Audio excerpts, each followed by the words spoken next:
ದೇವರ ನಾಮಕ್ಕೆ ಸ್ತೋತ್ರವಾಗಲಿ. ಈ ಸಮಯದಲ್ಲಿ ಮತ್ತೊಂದು ಸಾರಿ ಮಾಧ್ಯಮದ ಮೂಲಕವಾಗಿ ನಿಮ್ಮೊಂದಿಗೆ ಸಂದರ್ಶಿಸುವಂತೆ ದೇವರು ಕೊಟ್ಟಂಥ ಈ ಕೃಪೆಗಾಗಿ ದೇವರಿಗೆ ನಾವು ಸ್ತೋತ್ರ ಹೇಳೋಣ. ಮತ್ತು ಈ ಸಮಯದಲ್ಲಿ ದೇವರ ವಾಕ್ಯವನ್ನು, ಈ ದಿನದ ಆರಾಧನೆಯನ್ನು, ದೇವರ ವಾಕ್ಯ ಕೇಳಿಸ್ಕೊಳ್ಳೋದಕ್ಕಿಂತ ಮುಂಚೆ, ಈ ದಿನದ ಆರಾಧನೆಯನ್ನು ನಾವು ಶುರು ಮಾಡೋದಕ್ಕಿಂತ ಮುಂಚೆ ನಾವೆಲ್ಲರೂ ತಲೆಬಾಗಿಸಿ ಪ್ರಾರ್ಥನೆ ಮಾಡಿಕೊಳ್ಳೋಣ. ಕೃಪಾಭರಿತನಾದಂಥ ನಮ್ಮ ಪರಲೋಕದ ಪರಂಪ್ರೀತಿಯುಳ್ಳ ತಂದೆಯಾದ ದೇವರೇ, ನಮ್ಮೆಲ್ಲರನ್ನ ನೀನು ನಿನ್ನ ರಕ್ತದ ಮೂಲಕವಾಗಿ ಕೊಂಡುಕೊಂಡಂಥ ಸಭೆಯನ್ನು ಕರೆದುಕೊಂಡು ಹೋಗೋದಕ್ಕೆ ತಿರುಗಿ ಬರುತ್ತೇನೆಂಬುದಾಗಿ ವಾಗ್ದಾನ ಮಾಡಿ ಹೋದಂಥ ನಮ್ಮ ರಕ್ಷಕನಾದ ಯೇಸು ಸ್ವಾಮಿ ನಿನಗೆ ಸ್ತೋತ್ರ ಮಾಡುತ್ತೇವೆ. ದೇವ, ಈ ಸಮಯದಲ್ಲಿ ವಿಶೇಷವಾಗಿ ನಿನ್ನ ಒಂದು ಸನ್ನಿಧಾನದಲ್ಲಿ ನಾವು ಸಮಯ ಕಳೀತಾ ಇರುವಾಗ ಬೇಕಾದ ಕೃಪೆ, ದಯೆ, ಕರುಣೆಯನ್ನು ಅನುಗ್ರಹಿಸು. ನಾವು ಸ್ವಾಮಿ ನಿನ್ನ ಸನ್ನಿಧಾನದಲ್ಲಿ ಇವತ್ತಿನ ದಿನ ಕಳೆಯುವಂಥ ಪ್ರತಿಯೊಂದು ಗಳಿಗೆ ನಿನಗೆ ಮಹಿಮಕರವಾಗಿ, ನಮಗೆ ಆಶೀರ್ವಾದಕರವಾಗಿರುವಂತೆ ಸಹಾಯ ಮಾಡು. ಸಂಗೀತಗಳನ್ನು ಹಾಡುವಾಗಲೂ, ಪ್ರಾರ್ಥನೆ ಮಾಡುವಾಗಲೂ, ದೇವ ವಿಶೇಷವಾಗಿ ನಿನ್ನ ಸ್ತುತಿಸಿ ಕೊಂಡಾಡುವಾಗಲೂ, ನಿನ್ನ ವಾಕ್ಯ ಧ್ಯಾನ ಮಾಡುವಾಗಲೂ ನಿನ್ನ ಪ್ರಸನ್ನತೆಯಿಂದ ತುಂಬಿಸಿ ನಮ್ಮನ್ನು ಬಲಪಡಿಸಿ ನಡೆಸಬೇಕೆಂದು ಈ ನಮ್ಮ ಆರಾಧನೆಯನ್ನು ತಂದೆ, ಮಗ, ಪವಿತ್ರಾತ್ಮನೆಂಬ ತ್ರಿಯೇಕ ದೇವರ ಹೆಸರಿನಲ್ಲಿ ಬೇಡಿ ಹೊಂದಿದ್ದೇವೆ ನಮ್ಮ ತಂದೆ, ಆಮೇನ್. ದೇವರ ನಾಮಕ್ಕೆ ಸ್ತೋತ್ರವಾಗಲಿ. ಈ ಸಮಯದಲ್ಲಿ ದೇವರ ವಾಕ್ಯವನ್ನು ಕೇಳಿಸಿಕೊಳ್ಳುವುದಕ್ಕಿಂತ ಮುಂಚೆ ನಮ್ಮ ಸಭೆಯ ಅವನಸ್ಥರು ಕೆಲವು ಹಾಡುಗಳನ್ನು ಹಾಡಿ ಕರ್ತನನ್ನು ಆರಾಧಿಸಿ ಕರ್ತನನ್ನು ಮಹಿಮೆಪಡಿಸ್ತಾರೆ. ದೇವರ ಪರಿಶುದ್ಧ ನಾಮಕ್ಕೆ ಸ್ತೋತ್ರವಾಗಲಿ. ಮತ್ತೊಂದು ಸಾರಿ ಈ ಭಾನುವಾರದ ಆರಾಧನೆಗೆ ನಿಮ್ಮೆಲ್ಲರನ್ನ ನಾನು ನಮ್ಮ ರಕ್ಷಕನಾದ ಯೇಸು ಕ್ರಿಸ್ತನ ನಾಮದಲ್ಲಿ ಸ್ವಾಗತಿಸುತ್ತೇನೆ. ಈ ದಿನ ನಾವು ಆರಾಧನೆಯನ್ನು ಮಾಡಿಕೊಳ್ಳೋಣ. ದೇವರ ನಾಮವನ್ನು ಘನಪಡಿಸುವ ಹಾಗೆ ಎಲ್ಲರೂ ಸೇರಿ ಹಾಡುಗಳನ್ನು ಹಾಡುತ್ತಾ, ಚಪ್ಪಾಳೆಯನ್ನು ಹೊಡೆಯುತ್ತಾ, ತುಂಬು ಹೃದಯದಿಂದ ದೇವರ ನಾಮವನ್ನು ಘನಪಡಿಸೋಣ. ಆ ಯೇಸು ಎಂಬ ನಾಮವನ್ನು ನಾವು ಕೊಂಡಾಡೋಣ. ಯೇಸು, ನಿನ್ನ ಸ್ತುತಿಸುವೆನು, ನಿನ್ನ ನಾಮವ ಕೀರ್ತಿಸುವೆ ಎಂಬುದಾಗಿ ಎಲ್ಲರೂ ಸೇರಿ ಹಾಡನ್ನು ಹಾಡಿಕೊಳ್ಳೋಣ. ಯೇಸು ನಿನ್ನ ಸ್ತುತಿಸುವೆನು, ನಿನ್ನ ನಾಮವ ಕೀರ್ತಿಸುವೆ.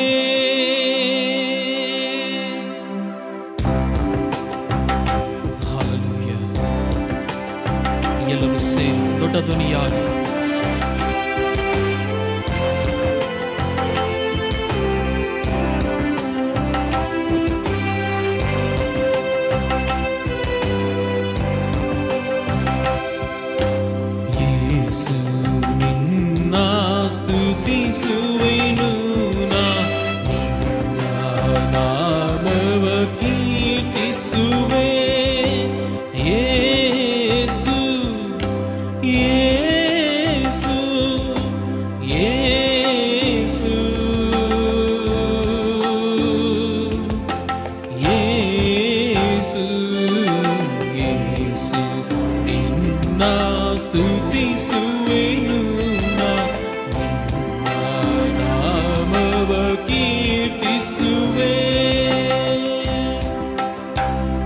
ಎಲ್ಲ ನಾಮದಲ್ಲಿ ಯೇಸು ಎಂಬ ನಿನ್ನ ನಾಮವು ಮೇಲಾದ ನಾಮ ಎಂಬುದಾಗಿ ಆ ಮಧುರ ನಾಮವನ್ನ, ಆ ಶ್ರೇಷ್ಠವಾದ ನಾಮವನ್ನ ನಾವು ಕೊಂಡಾಡೋಣ. ಎಲ್ಲರೂ ಸೇರಿ ಹೇಳೋಣ, ಎಲ್ಲ ನಾಮದಲ್ಲಿ ಯೇಸು ಎಂಬ ನಿನ್ನ ನಾಮವು ಮೇಲಾದ ನಾಮ ಎಂಬುದಾಗಿ.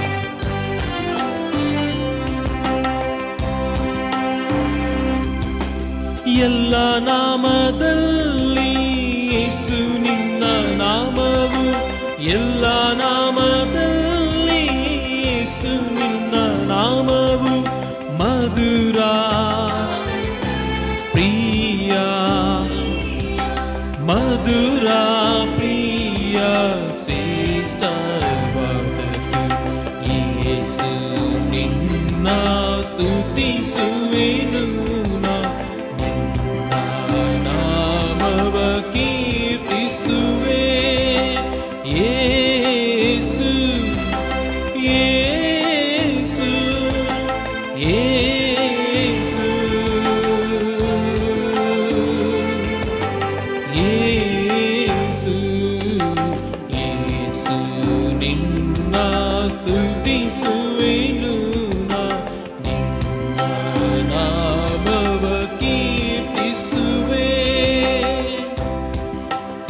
ಯೇಸು ಎಂಬ ನಾಮದಲ್ಲಿ ರೋಗವಾಸಿಯಾಗುವುದು, ಆತನ ನಾಮದಲ್ಲಿ ಶಾಂತಿ ಕೃಪೆಯು ನಮಗೆ ದೊರೆಯುವಂಥದ್ದಾಗಿದೆ.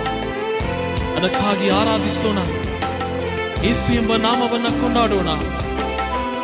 ಎಲ್ಲರೂ ಸೇರಿ ವಿಶ್ವಾಸದಿಂದ ದೇವರ ಸನ್ನಿಧಾನದಲ್ಲಿ ಹಾಡೋಣ. ಯೇಸು ನಿನ್ನ ನಾಮದಲ್ಲಿ ನಿನ್ನ ನಾಮದಲ್ಲಿ ರೋಗವಾಸಿಯಾಗುವುದು, ನಿನ್ನ ನಾಮದಲ್ಲಿ ರೋಗವಾಸಿಯಾಗುವುದು. ಶಾಂತಿ ಕೃಪೆಯು, ಶಾಂತಿ ಕೃಪೆಯು ನಿನ್ನ ನಾಮದಲ್ಲಿ. ಯೇಸು ನಿನ್ನ ಸ್ತುತಿಸುವೆನು, ನಿನ್ನ ನಾಮವ ಕೀರ್ತಿಸುವೆ. ಯೇಸು ಯೇಸು ಯೇಸು ಯೇಸು ಯೇಸು ನಿನ್ನ ಸ್ತುತಿಸುವೆನು, ನಾಮವ ಕೀರ್ತಿಸುವೆ. ಸ್ವರ್ಗ ಮರ್ತ್ಯ ಪಾತಾಳಗಳಲ್ಲಿರುವರೆಲ್ಲರೂ ಯೇಸುವಿನ ಹೆಸರಿನಲ್ಲಿ ಅಡ್ಡಬಿದ್ದು ಯೇಸು ಕ್ರಿಸ್ತನನ್ನು ಒಡೆಯನೆಂದು ಪ್ರತಿಜ್ಞೆ ಮಾಡಿ ತಂದೆಯಾದ ದೇವರಿಗೆ ಘನವನ್ನು ಸಲ್ಲಿಸುವರು ಎಂಬುದಾಗಿ ದೇವರ ವಾಕ್ಯದಲ್ಲಿ ಬರೆದಿದೆ. ಅದು ನೆರವೇರುವ ಕಾಲದಲ್ಲಿ ನಾವು ಜೀವಿಸುವವರಾಗಿದ್ದೇವೆ. ಈ ಅಂತ್ಯ ದಿನಮಾನಗಳಲ್ಲಿ ಹೆಚ್ಚಾಗಿ ದೇವರನ್ನು ಆರಾಧಿಸೋಣ, ಆ ಯೇಸು ಎಂಬ ನಾಮವನ್ನು ಘನಪಡಿಸೋಣ. ತಂದೆಯಾದ ದೇವರ ಸನ್ನಿಧಾನದಲ್ಲಿ ಆತನ ಮಗನನ್ನ ಕೊಂಡಾಡೋಣ. ಎಲ್ಲರೂ ಸೇರಿ ಯೇಸು ನಿನ್ನ ನಾಮಕ್ಕೆ ಪ್ರತಿಯೊಂದು ನಾಮವು, ಯೇಸು ನಿನ್ನ ನಾಮಕ್ಕೆ ಪ್ರತಿಯೊಂದು ನಾಮವು ಸಾಷ್ಟಾಂಗ ಎರಗಿ, ಸಾಷ್ಟಾಂಗ ಎರಗಿ ನಮಸ್ಕರಿಸುವವು. ಯೇಸು ನಿನ್ನ ಸ್ತುತಿಸುವೆನು, ನಾಮವ ಕೀರ್ತಿಸುವೆ. ಯೇಸು ಯೇಸು ಯೇಸು ಯೇಸು ಯೇಸು ನಿನ್ನ ಸ್ತುತಿಸುವೆನು, ನಿನ್ನ ನಾಮವ ಕೀರ್ತಿಸುವೆ. ಯೇಸು ಕೊನೆಯದಾಗಿ ಯೇಸು ಯೇಸು ಯೇಸು ಯೇಸು ನಿನ್ನ ಸ್ತುತಿಸುವೆನು, ನಿನ್ನ ನಾಮವ ಕೀರ್ತಿಸುವೆ. ಹಲ್ಲೆಲೂಯಾ. ದೇವರ ನಾಮಕ್ಕೆ ಸ್ತೋತ್ರವಾಗಲಿ. ಎಲ್ಲ ಹೆಸರುಗಳಿಂದ ಅತಿ ಶ್ರೇಷ್ಠವಾದ ನಾಮ ಅದು ಯೇಸು ಎಂಬ ನಾಮ. ಯೇಸು ಎಂದು ಹೇಳಿಕೊಳ್ಳುವವರೆಲ್ಲರಿಗೆ ರಕ್ಷಣೆಯಾಗುವುದು ಎಂಬುದಾಗಿ ನಾವು ದೇವರ ವಾಕ್ಯದಲ್ಲಿ ನೋಡುವವರಾಗಿದ್ದೇವೆ. ಯೇಸು ಎಂಬ ನಾಮದಲ್ಲಿ ರೋಗವಾಸಿಯಾಗುತ್ತದೆ. ಯೇಸು ಎಂಬ ನಾಮದಲ್ಲಿ ದೆವ್ವಗಳು ಬಿಟ್ಟು ಹೋಗುತ್ತವೆ. ಆ ಘನವುಳ್ಳ ನಾಮವನ್ನ ಕೊಂಡಾಡಲು ದೇವರು ನಮಗೆ ಅವಕಾಶ ಮಾಡಿಕೊಟ್ಟಿದ್ದಕ್ಕಾಗಿ ದೇವರಿಗೆ ಸ್ತೋತ್ರಗಳನ್ನು ಸಲ್ಲಿಸೋಣ. ಈ ಒಂದು ಸಮಯದಲ್ಲಿ ಉಸಿರಿರುವ ದಿನವೆಲ್ಲ ನಿಮಗೆ ಆರಾಧನೆ. ಅಪ್ಪ ದೇವರೇ ನಿಮಗೆ ಆರಾಧನೆ, ಯೇಸು ಕ್ರಿಸ್ತನೇ ನಿಮಗೆ ಆರಾಧನೆ, ಪರಿಶುದ್ಧಾತ್ಮನೇ ನಿಮಗೆ ಆರಾಧನೆ ಎಂಬುದಾಗಿ ಪೂರ್ಣ ಮನಸ್ಸಿನಿಂದ ನಾವು ಆತನನ್ನ ಆರಾಧಿಸೋಣ. ಆತನ ಮಹಿಮೆಯಲ್ಲಿ ನಾವು ನಿಂತು ಆತನ ಮಹಿಮೆ ನಮ್ಮನ್ನು ಆವರಿಸಿದಾಗ ಆತ್ಮದಿಂದ ಆತನನ್ನ ಕೊಂಡಾಡೋಣ. ನಮ್ಮೊಟ್ಟಿಗೆ ಸೇರಿರಿ, ಈ ಹಾಡನ್ನು ಹಾಡಿರಿ, ದೇವರನ್ನ ಕೊಂಡಾಡಿರಿ. ಉಸಿರಿರುವ ದಿನವೆಲ್ಲ ಆರಾಧನೆ, ಉಸಿರಾದ ಯೇಸುವಿಗೆ ಆರಾಧನೆ ಎಂಬುದಾಗಿ.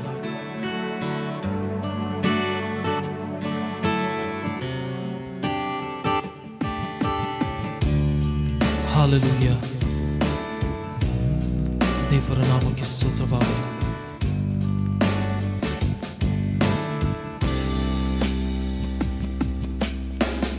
ಉಸಿರಿರುವ ದಿನವೆಲ್ಲ ಆರಾಧನೆ, ಉಸಿರಾದ ಯೇಸುವಿಗೆ ಆರಾಧನೆ. ಉಸಿರಿರುವ ದಿನವೆಲ್ಲ ಆರಾಧನೆ, ಉಸಿರಾದ ಯೇಸುವಿಗೆ ಆರಾಧನೆ. ಆರಾಧನೆ ಅಪ್ಪ ಆರಾಧನೆ, ಯೇಸುವೆ ಆರಾಧನೆ, ಆತ್ಮನೇ ಆರಾಧನೆ. ಆರಾಧನೆ ಅಪ್ಪ ಆರಾಧನೆ, ಯೇಸುವೆ ಆರಾಧನೆ, ಆತ್ಮನೇ ಆರಾಧನೆ. ಉಸಿರುವ ದಿನವೆಲ್ಲ, ಉಸಿರಿರುವ ದಿನವೆಲ್ಲ ಆರಾಧನೆ, ಉಸಿರಾದ ಯೇಸುವಿಗೆ ಆರಾಧನೆ. ಉಸಿರಿರುವ ದಿನವೆಲ್ಲ ಆರಾಧನೆ, ಉಸಿರಾದ ಯೇಸುವಿಗೆ ಆರಾಧನೆ. ದೇವರ ನಾಮಕ್ಕೆ ಸ್ತೋತ್ರವಾಗಲಿ. ನಮ್ಮ ಬಂಡೆಯು ನಮ್ಮ ಕೋಟೆಯೂ ಆಗಿರುವಂತ ದೇವರೇ, ನಿನ್ನನ್ನು ಕೊಂಡಾಡುತ್ತೇವಪ್ಪ. ನಿಮಗೆ ಆರಾಧನೆಯನ್ನು ಸಲ್ಲಿಸುತ್ತೇವೆ. ಉಸಿರುವವರೆಗೂ ನಿಮಗೆ ಆರಾಧನೆ ಸ್ವಾಮಿ, ನಿತ್ಯ ನಿರಂತರವೂ ಸ್ವಾಮಿ ನಿಮಗೆ ಆರಾಧನೆ, ಸ್ತುತಿಯು ಕೀರ್ತನೆಯು ನಿಮಗೆ ಮಾತ್ರ ಸ್ವಾಮಿ.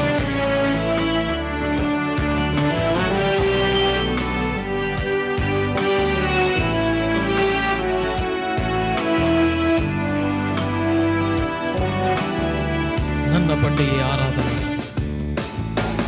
ನನ್ನ ಬಂಡೆಯೇ ಆರಾಧನೆ, ನನ್ನ ಕೋಟೆಯೇ ಆರಾಧನೆ. ಇನ್ನೊಂದು ಸಾರಿ, ನನ್ನ ಬಂಡೆಯೇ ಆರಾಧನೆ, ನನ್ನ ಕೋಟೆಯೇ ಆರಾಧನೆ. ಆರಾಧನೆ ಅಪ್ಪ ಆರಾಧನೆ, ಯೇಸುವೆ ಆರಾಧನೆ, ಆತ್ಮನೇ ಆರಾಧನೆ. ಹಲ್ಲೆಲೂಯಾ. ಆರಾಧನೆ ಅಪ್ಪ ಆರಾಧನೆ, ಯೇಸುವೆ ಆರಾಧನೆ, ಆತ್ಮನೇ ಆರಾಧನೆ. ನನ್ನ ಬಲವೇ ನಿನ್ನನ್ನು ಆರಾಧಿಸುತ್ತೇವಪ್ಪ. ನೀನೇ ನನ್ನ ಆಶ್ರಯ ದುರ್ಗವು ಎಂಬುದಾಗಿ ಹೇಳುತ್ತೇವೆ. ನಿಮಗೆ ಸ್ತೋತ್ರ, ಸ್ತುತಿ, ಸ್ತೋತ್ರ ಯಜ್ಞಗಳನ್ನು ಸಲ್ಲಿಸುತ್ತೇವೆ ಸ್ವಾಮಿ. ನೀನು ಮಹಿಮೆ ಒಂದು ಸ್ವಾಮಿ. ನಮ್ಮ ಬಾಯಿಗಳ ಮೂಲಕ, ನಾವು ಹಾಡುವ ಹಾಡುಗಳ ಮೂಲಕ ನಿನಗೆ ಮಹಿಮೆಯಾಗಲಿ ಸ್ವಾಮಿ. ಎಲ್ಲ ಘನತೆ ಮಹಿಮೆ ನಿನಗೆ ಮಾತ್ರ ಸಲ್ಲಲಿ ಸ್ವಾಮಿ. ಎಲ್ಲರೂ ಸೇರಿ ಆರಾಧಿಸೋಣ. ನನ್ನ ಬಲವೇ ಆರಾಧನೆ ಎಂಬುದಾಗಿ, ನನ್ನ ದುರ್ಗವೇ ಆರಾಧನೆ ಎಂಬುದಾಗಿ ಹೇಳೋಣ.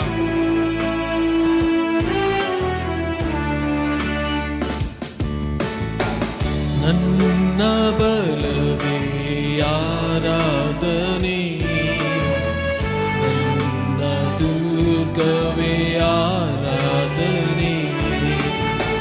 ನನ್ನ ಬಲವೇ ಆರಾಧನೆ,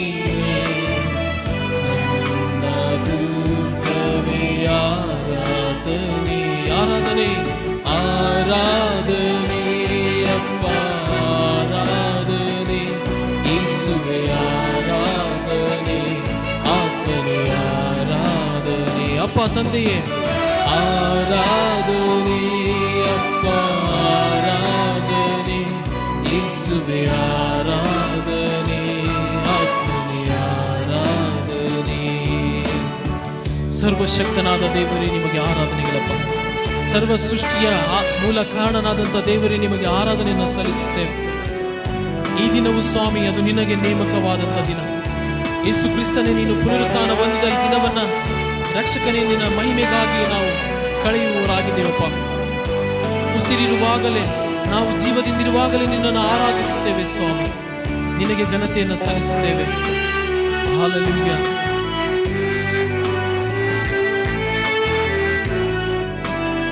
ಸರ್ವಶಕ್ತನೇ ಆರಾಧನೆ, ಸರ್ವ ಸೃಷ್ಟಿಯ ಆರಾಧನೆ ಎಂಬುದು. ಸರ್ವಶಕ್ತನೇ ಆರಾಧನೆ, ಸರ್ವ ಸೃಷ್ಟಿಯ ಆರಾಧನೆ, ಸರ್ವಶಕ್ತನೇ ಆರಾಧನೆ, ಸರ್ವ ಸೃಷ್ಟಿಯೇ ಆರಾಧನೆ, ಆರಾಧನೆ ಅಪ್ಪ ಆರಾಧನೆ, ಯೇಸುವೇ ಆರಾಧನೆ, ಆತ್ಮನೇ ಆರಾಧನೆ, ಆರಾಧನೆ ಆರಾಧನೆ ಅಪ್ಪ ಆರಾಧನೆ, ಯೇಸುವೇ ಆರಾಧನೆ, ಆತ್ಮನೇ ಆರಾಧನೆ. ಇನ್ನೊಂದು ಸಾರಿ ಎಲ್ಲರೂ ಸೇರಿ ಆರಾಧನೆ ಅಪ್ಪ ಆರಾಧನೆ, ಯೇಸುವೇ ಆರಾಧನೆ, ಆತ್ಮನೇ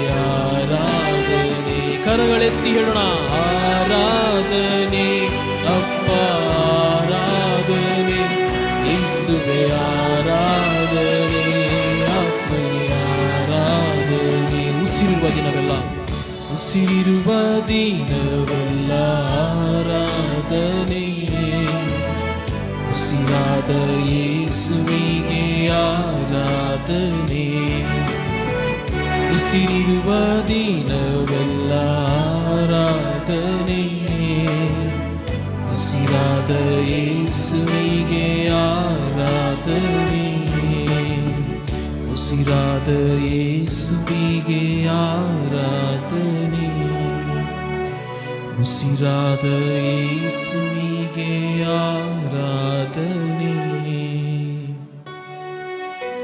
ಪರಿಶುದ್ಧ ದೇವರೇ ಸ್ವಾಮಿ, ನಿನ್ನನ್ನು ಕೊಂಡಾಡುತ್ತೇವಪ್ಪ. ನಮ್ಮ ಉಸಿರಾದ ಯೇಸು ಕ್ರಿಸ್ತನೇ, ಉಸಿರಿರುವವರೆಗೂ ನಿನ್ನನ್ನು ಆರಾಧಿಸುತ್ತೇವೆ ಸ್ವಾಮಿ.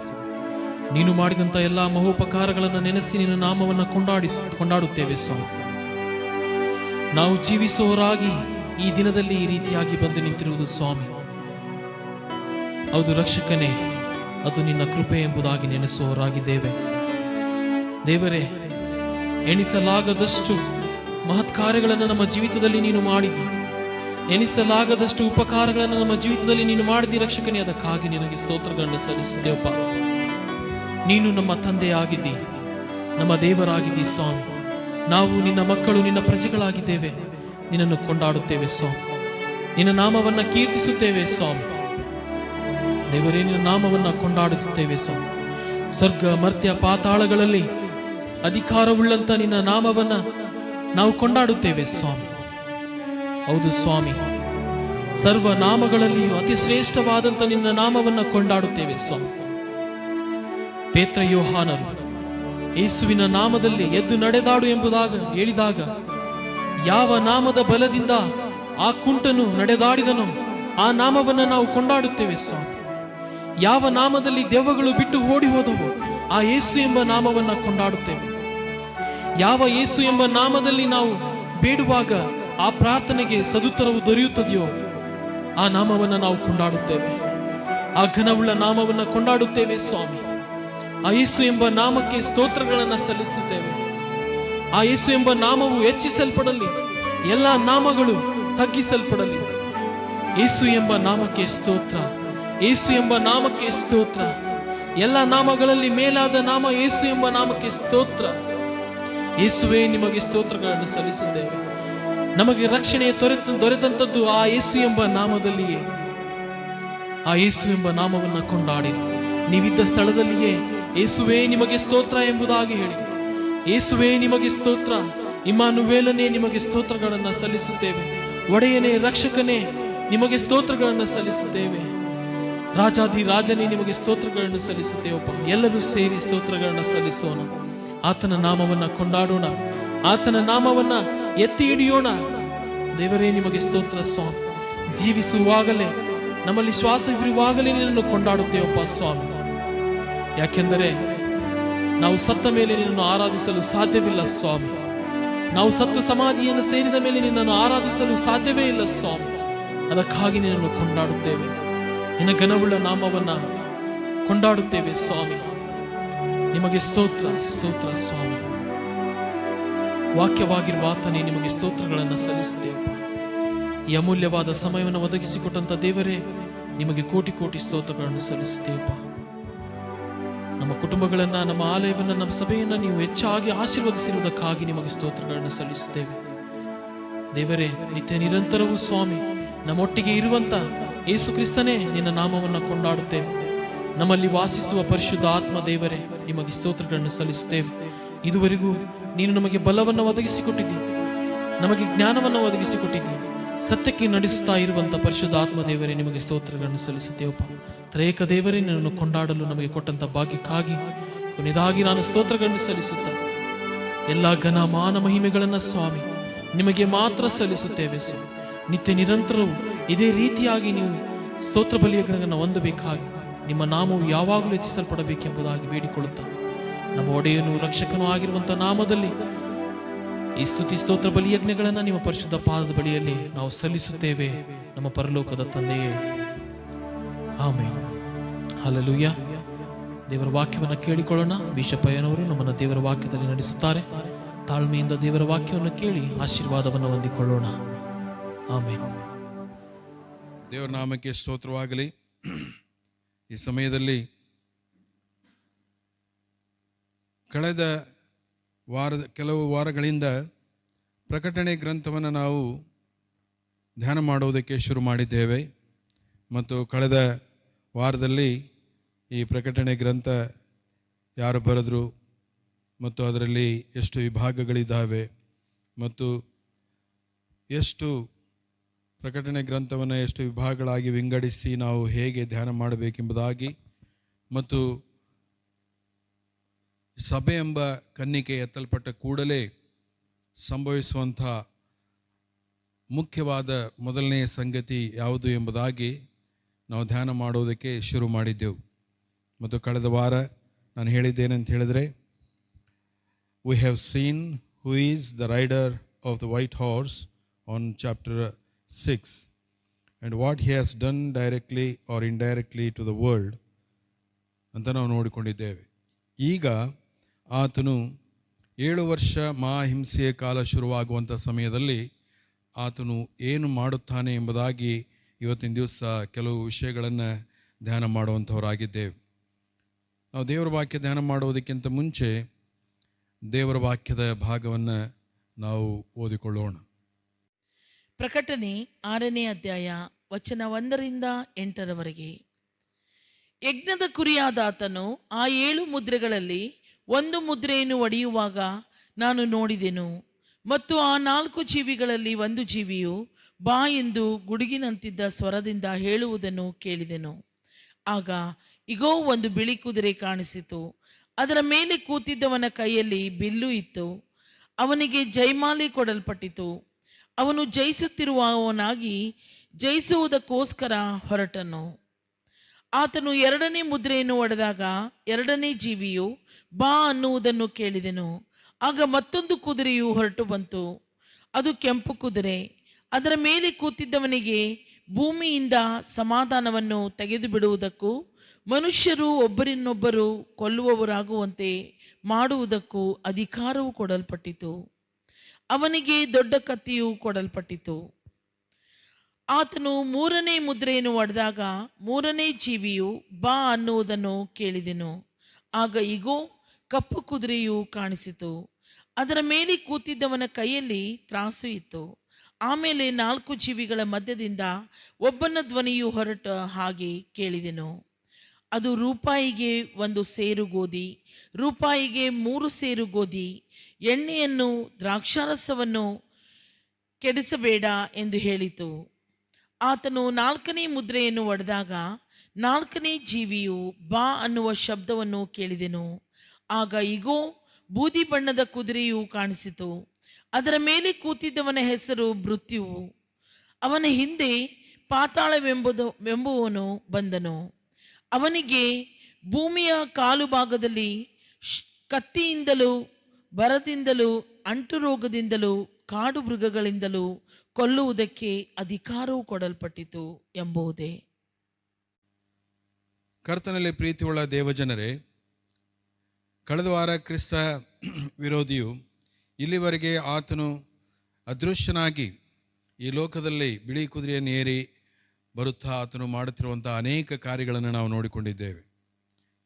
ಈ ದಿನ ಸಭೆ ಅನ್ನುವಂಥದ್ದು ಎತ್ತಲ್ಪಟ್ಟ ಮೇಲೆ ತಕ್ಷಣ ಈ ಲೋಕದಲ್ಲಿ ಸಂಭವಿಸುವಂಥ ವಿಷಯ ಏನು ಎಂಬುದಾಗಿ ನಾವು ಈ ದಿನ ಸ್ವಲ್ಪ ನಾವು ನೋಡಿಕೊಳ್ಳೋಣ. ಮತ್ತು ಕಳೆದ ವಾರ ಪ್ರಕಟಣೆ 6:2 ಏರಿ ಬರುವ ಬಿಳಿ ಕುದುರೆ ಸವಾರ ಯಾರು ಎಂಬುದಾಗಿ ಸ್ವಲ್ಪ ತಿಳಿದುಕೊಂಡಿದ್ದೇವೆ. ಕೆಲವು ಕ್ರೈಸ್ತರು ಪ್ರಕಟಣೆ ಗ್ರಂಥ 6:2 ಮತ್ತು ಪ್ರಕಟಣೆ ಗ್ರಂಥ 19:11 ಇರುವಂಥ ಆ 2 ಬಿಳಿಯ ಕುದುರೆಯ ವಿಷಯದಲ್ಲಿ ಅಥವಾ ಅದರಲ್ಲಿ ಏರಿ ಬರುವಂಥವ್ರ ವಿಷಯದಲ್ಲಿ ಕೆಲವರು ಗಲಿಬಿಲಿಗೆ ಕಾರಣರಾಗಿ ಅದು ತಪ್ಪಾಗಿ ತಿಳಿದುಕೊಳ್ಳುವಂಥ ಸಾಧ್ಯತೆ ಅನೇಕರಿಗಿರ್ತದೆ. ಆದರೆ ಒಂದು ನಾನು ಸ್ಪಷ್ಟಪಡಿಸೋದಕ್ಕೆ ಇಷ್ಟಪಡ್ತೇನೆ.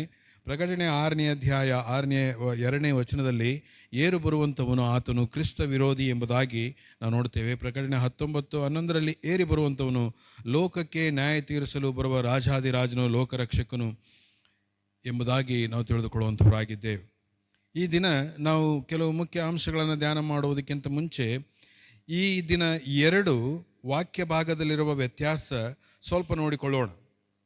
ಕ್ರಿಸ್ತ ವಿರೋಧಿ ಬಂದಾಗ ಆತನ ಕೃತ್ಯಗಳ ವಿಷಯದಲ್ಲಿ ಆಮೇಲೆ ಧ್ಯಾನ ಮಾಡಿಕೊಳ್ಳೋಣ. ಇಲ್ಲಿ ನಾವು ನೋಡ್ತೇವೆ ಪ್ರಕಟಣೆ 6ನೇ ಅಧ್ಯಾಯ 2ನೇ ವಚನ ಮತ್ತು ಪ್ರಕಟಣೆ 19ನೇ ಅಧ್ಯಾಯ 11 ಮತ್ತು 12 ಆ ಒಂದು ವಾಕ್ಯ ಭಾಗಗಳಲ್ಲಿ ಇರುವಂಥ ಬಿಳಿ ಕುದುರೆ ಏರಿ ಬರುವಂಥವರು ಮತ್ತು ಅವರಲ್ಲಿ ಇರತಕ್ಕಂಥ ವ್ಯತ್ಯಾಸಗಳನ್ನು ನಾವು ನೋಡುವಂಥವರಾಗಿದ್ದೇವೆ. ಈ ಸಮಯದಲ್ಲಿ ಪ್ರಕಟಣೆ 6:2 ನಾವು ನೋಡುವ ಹಾಗೆ ಅಲ್ಲಿ ಇವನಿಗೆ ಒಂದೇ ಕಿರೀಟ ಇರುವಂಥದ್ದಾಗಿರ್ತದೆ. ಇದು ಆತನು ಪಡ್ಕೊಂಡಂಥ ಕಿರೀಟ. ಇಲ್ಲಿ ಪ್ರಕಟಣೆ 19, 11 ಮತ್ತು 12 ಇವನಿಗೆ ನೋಡುವಾಗ ಇಲ್ಲಿ ಈ ಕುದುರೆ ಮೇಲೆ ಏರಿ ಬರುವಂತಹ ಈತನಿಗೆ ಅನೇಕ ಕಿರೀಟಗಳಿರುತ್ತವೆ ಎಂಬುದಾಗಿ ನಾವು ನೋಡುವಂಥವರಾಗಿದ್ದೇವೆ. ಪ್ರಕಟಣೆ 6ನೇ ಅಧ್ಯಾಯದಲ್ಲಿರುವಂಥವನು ಈತನು ಮೋಸಗಾರ, ಜೀವಂತ ದೆವ್ವ, ಆತನು ಸರ್ವಾಧಿಕಾರಿಯಾಗಿ ಲೋಕವನ್ನು ಆಳುವಂಥವನು.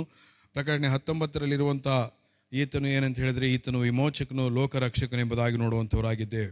ಪ್ರಕಟಣೆ 6ನೇ ಅಧ್ಯಾಯದಲ್ಲಿ ಈತನ ಕಿರೀಟ ಸ್ಟೆಫನಸ್ ಎಂದು ಕರೆಯಲ್ಪಟ್ಟಿದೆ, ವಂಚನೆಯಿಂದ ಪಡ್ಕೊಂಡ ಕಿರೀಟ ಎಂಬುದಾಗಿ ನಾವು ನೋಡುವಂಥವರಾಗಿದ್ದೇವೆ. 19ನೇ ಅಧ್ಯಾಯದಲ್ಲಿ ಇರುವಂಥದ್ದು ಈತನ ಕಿರೀಟಗಳು ಡಯಾಡೆಮಾ ಎಂಬುದಾಗಿ ಕರೆಯಲ್ಪಟ್ಟಿದೆ. ಮತ್ತು ನಾವು ನೋಡ್ತೇವೆ ಅದು ಪ್ರತಿಷ್ಠೆ, ಗೌರವದಿಂದ ತುಂಬಿದಂಥ ಕಿರೀಟ, ಶ್ರೇಷ್ಠ ಅದ್ವಿತೀಯ ಕಿರೀಟ ಮತ್ತು ಮಹಿಮೆಯುಳ್ಳ ಕಿರೀಟ ಎಂಬುದಾಗಿ ನಾವು ನೋಡುವಂಥವರಾಗಿದ್ದೇವೆ. ಪ್ರಕಟಣೆ 6ನೇ ಅಧ್ಯಾಯದಲ್ಲಿ ಇವನು ಕ್ರಿಸ್ತನನ್ನು ಅನುಕರಣೆ ಮಾಡುವಂಥವನು ಎಂಬುದಾಗಿ ನಾವು ನೋಡ್ತೇವೆ. ಆದರೆ 19ನೇ ಅಧ್ಯಾಯದಲ್ಲಿ ಈತನು ಯೇಸು ಕ್ರಿಸ್ತನೇ ಆಗಿದ್ದಾನೆ ಎಂಬುದಾಗಿ. ಈತನು ಕ್ರಿಸ್ತ ವಿರೋಧಿ ಆಗಿದ್ದಾನೆ.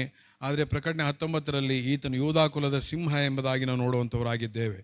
ಈತನು ಸೈತಾನನ ಮುಖ್ಯ ಮಗ ಎಂಬುದಾಗಿ ನೋಡುತ್ತೇವೆ 6ನೇ ಅಧ್ಯಾಯದಲ್ಲಿ. 19ನೇ ಅಧ್ಯಾಯದಲ್ಲಿ ಈತನು ಪರಾತ್ಪರನಾದ ದೇವರ ಮಗ ಎಂಬುದಾಗಿ ನಾವು ನೋಡುವಂಥವರಾಗಿದ್ದೇವೆ. ಈತನ ಕೈಯಲ್ಲಿ ಬಿಲ್ಲು ಇತ್ತು ಎಂಬುದಾಗಿ ನಾವು ನೋಡ್ತೇವೆ. ಮತ್ತು ಇಲ್ಲಿ ಪ್ರಕಟಣೆ 19ನೇ ಅಧ್ಯಾಯದಲ್ಲಿ ನಾವು ನೋಡುವಾಗ ಹದವಾದ ಕತ್ತಿಯು ಆತನ ಬಾಯಿಂದ ಬರುತ್ತದೆ, ಅದು ದೇವರ ವಾಕ್ಯವೆಂಬ ಕತ್ತಿ ಎಂಬುದಾಗಿ ನಾವು ನೋಡುವಂಥವರಾಗಿ. ಅದಕ್ಕೆ ನಾವೊಂದು ವೇಳೆ ಓದುವುದಾದರೆ ಪ್ರಕಟಣೆ 19:14 ನಾವು ನೋಡ್ತೇವೆ ಆತನೊಂದಿಗೆ ಪರಲೋಕ ಸೈನ್ಯದವರು ಇಳಿದು ಬಿಳಿ ಕುದುರೆಗಳನ್ನು ಏರಿ ಬರುತ್ತಾರೆ ಎಂಬುದಾಗಿ ನೋಡ್ತೇವೆ. ಅದೇ 6ನೇ ಅಧ್ಯಾಯದಲ್ಲಿ ಈತನ ಹಿಂದೆ ಲೋಕದ ಸೈನ್ಯ ಮತ್ತು ಲೋಕದ ನಾಯಕರು ಏರಿ ಬರ್ತಾರೆ ಎಂಬುದಾಗಿ 6ನೇ ಅಧ್ಯಾಯದಲ್ಲಿ ಓದುವಂಥವರಾಗಿದ್ದೇವೆ. ಈತನು ಒಳಸಂಚುಗಾರನು, ಈತನು conspirator, is A conspirator. But ಆದರೆ ನಾವು ಪ್ರಕಟಣೆ 19ರಲ್ಲಿ ನಾವು ನೋಡ್ತೇವೆ ಈಸ್ ಎ ಕಾನ್ಕರರ್, ಆತನು ಜಯಿಸುವವನಾಗಿ ಬರುವಂಥವನು ಎಂಬುದಾಗಿ.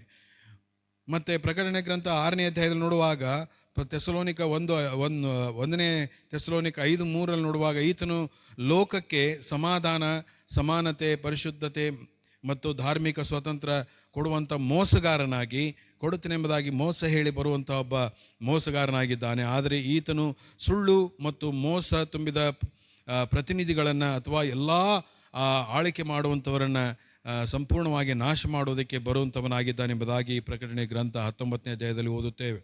ಈತನು ತುಂಬ ಆಕರ್ಷಿತನಾಗಿ ಜಗತ್ತನ್ನು ತನ್ನ ಬಳಿಗೆ ಎಳೆದುಕೊಳ್ಳುವಂಥ ಶಕ್ತಿಯನ್ನು ಈತನು ಹೊಂದಿಕೊಂಡಿರುತ್ತಾನೆ. ಅದನ್ನು ನಾವು ಪ್ರಕಟಣೆ ಗ್ರಂಥ 13ನೇ ಅಧ್ಯಾಯ 7ನೇ ವಚನ, 8ನೇ ಅಧ್ಯಾಯ, ಎಜಿಕೇಲ್ 28:14 ಅದನ್ನು ನಾವು ಓದುವಂಥವರಾಗಿದ್ದೇವೆ. ಆದರೆ ಪ್ರಕಟಣೆ ಗ್ರಂಥ 19ನೇ ಅಧ್ಯಾಯದಲ್ಲಿರುವಂಥವನು ಈತನು ಇಸ್ರಾಯೇಲರಿಗೆ ಮಾಡಿದ ವಾಗ್ದಾನವನ್ನು ನೆರವೇರಿಸುವುದಕ್ಕೋಸ್ಕರ, ಅವರನ್ನು ಬಿಡುಗಡೆ ಮಾಡುವುದಕ್ಕೋಸ್ಕರ ಆತನು ರಾಜಾದಿರಾಜನಾಗಿ ಅರಸನಾಗಿ ಆತನು ಬರುವಂಥವನಾಗಿದ್ದಾನೆ. 2ನೇ ತೆಸಲೋನಿಕ 2:11 ಹೇಳುವ ಪ್ರಕಾರ ಈತನು ಸುಳ್ಳುಗಾರನು, ಈತನು ಇಸ್ರಾಯೇಲರ ರೊಟ್ಟಿಗೆ ರಾಷ್ಟ್ರೀಯ ಸ್ವತಂತ್ರತೆ ಹಾಗೂ ಧಾರ್ಮಿಕ ಸ್ವತಂತ್ರತೆಯ ಸುಳ್ಳು ಒಪ್ಪಂದ ಮಾಡಿಕೊಳ್ಳುತ್ತಾನೆ. ಆದರೆ ಅದನ್ನು ಮಧ್ಯದಲ್ಲಿಯೇ ಮುರಿದು ಬಿಡ್ತಾನೆ. ಆದರೆ ಪ್ರಕಟಣೆ ಗ್ರಂಥ 19ರಲ್ಲಿದ್ದಂಥ ಈತನು ಬಿಳಿ ಕುದುರೆ ಏರಿ ಬರುವಂಥ ಈತನು ಏನಂತ ಹೇಳಿದರೆ, ಈತನು ತನ್ನ ವಾಗ್ದಾನವನ್ನು ನೆರವೇರಿಸಿ ಲೋಕದ ಎಲ್ಲ ಶಕ್ತಿಗಳನ್ನು ನಿರ್ಮೂಲ ಮಾಡಿ ಎಂದೆಂದಿಗೂ ಆಳುವವನಾಗಿ ಆತನು ಬರುತ್ತಾನೆ ಎಂಬುದಾಗಿ ನಾವು ನೋಡುವಂಥವರಾಗಿದ್ದೇವೆ.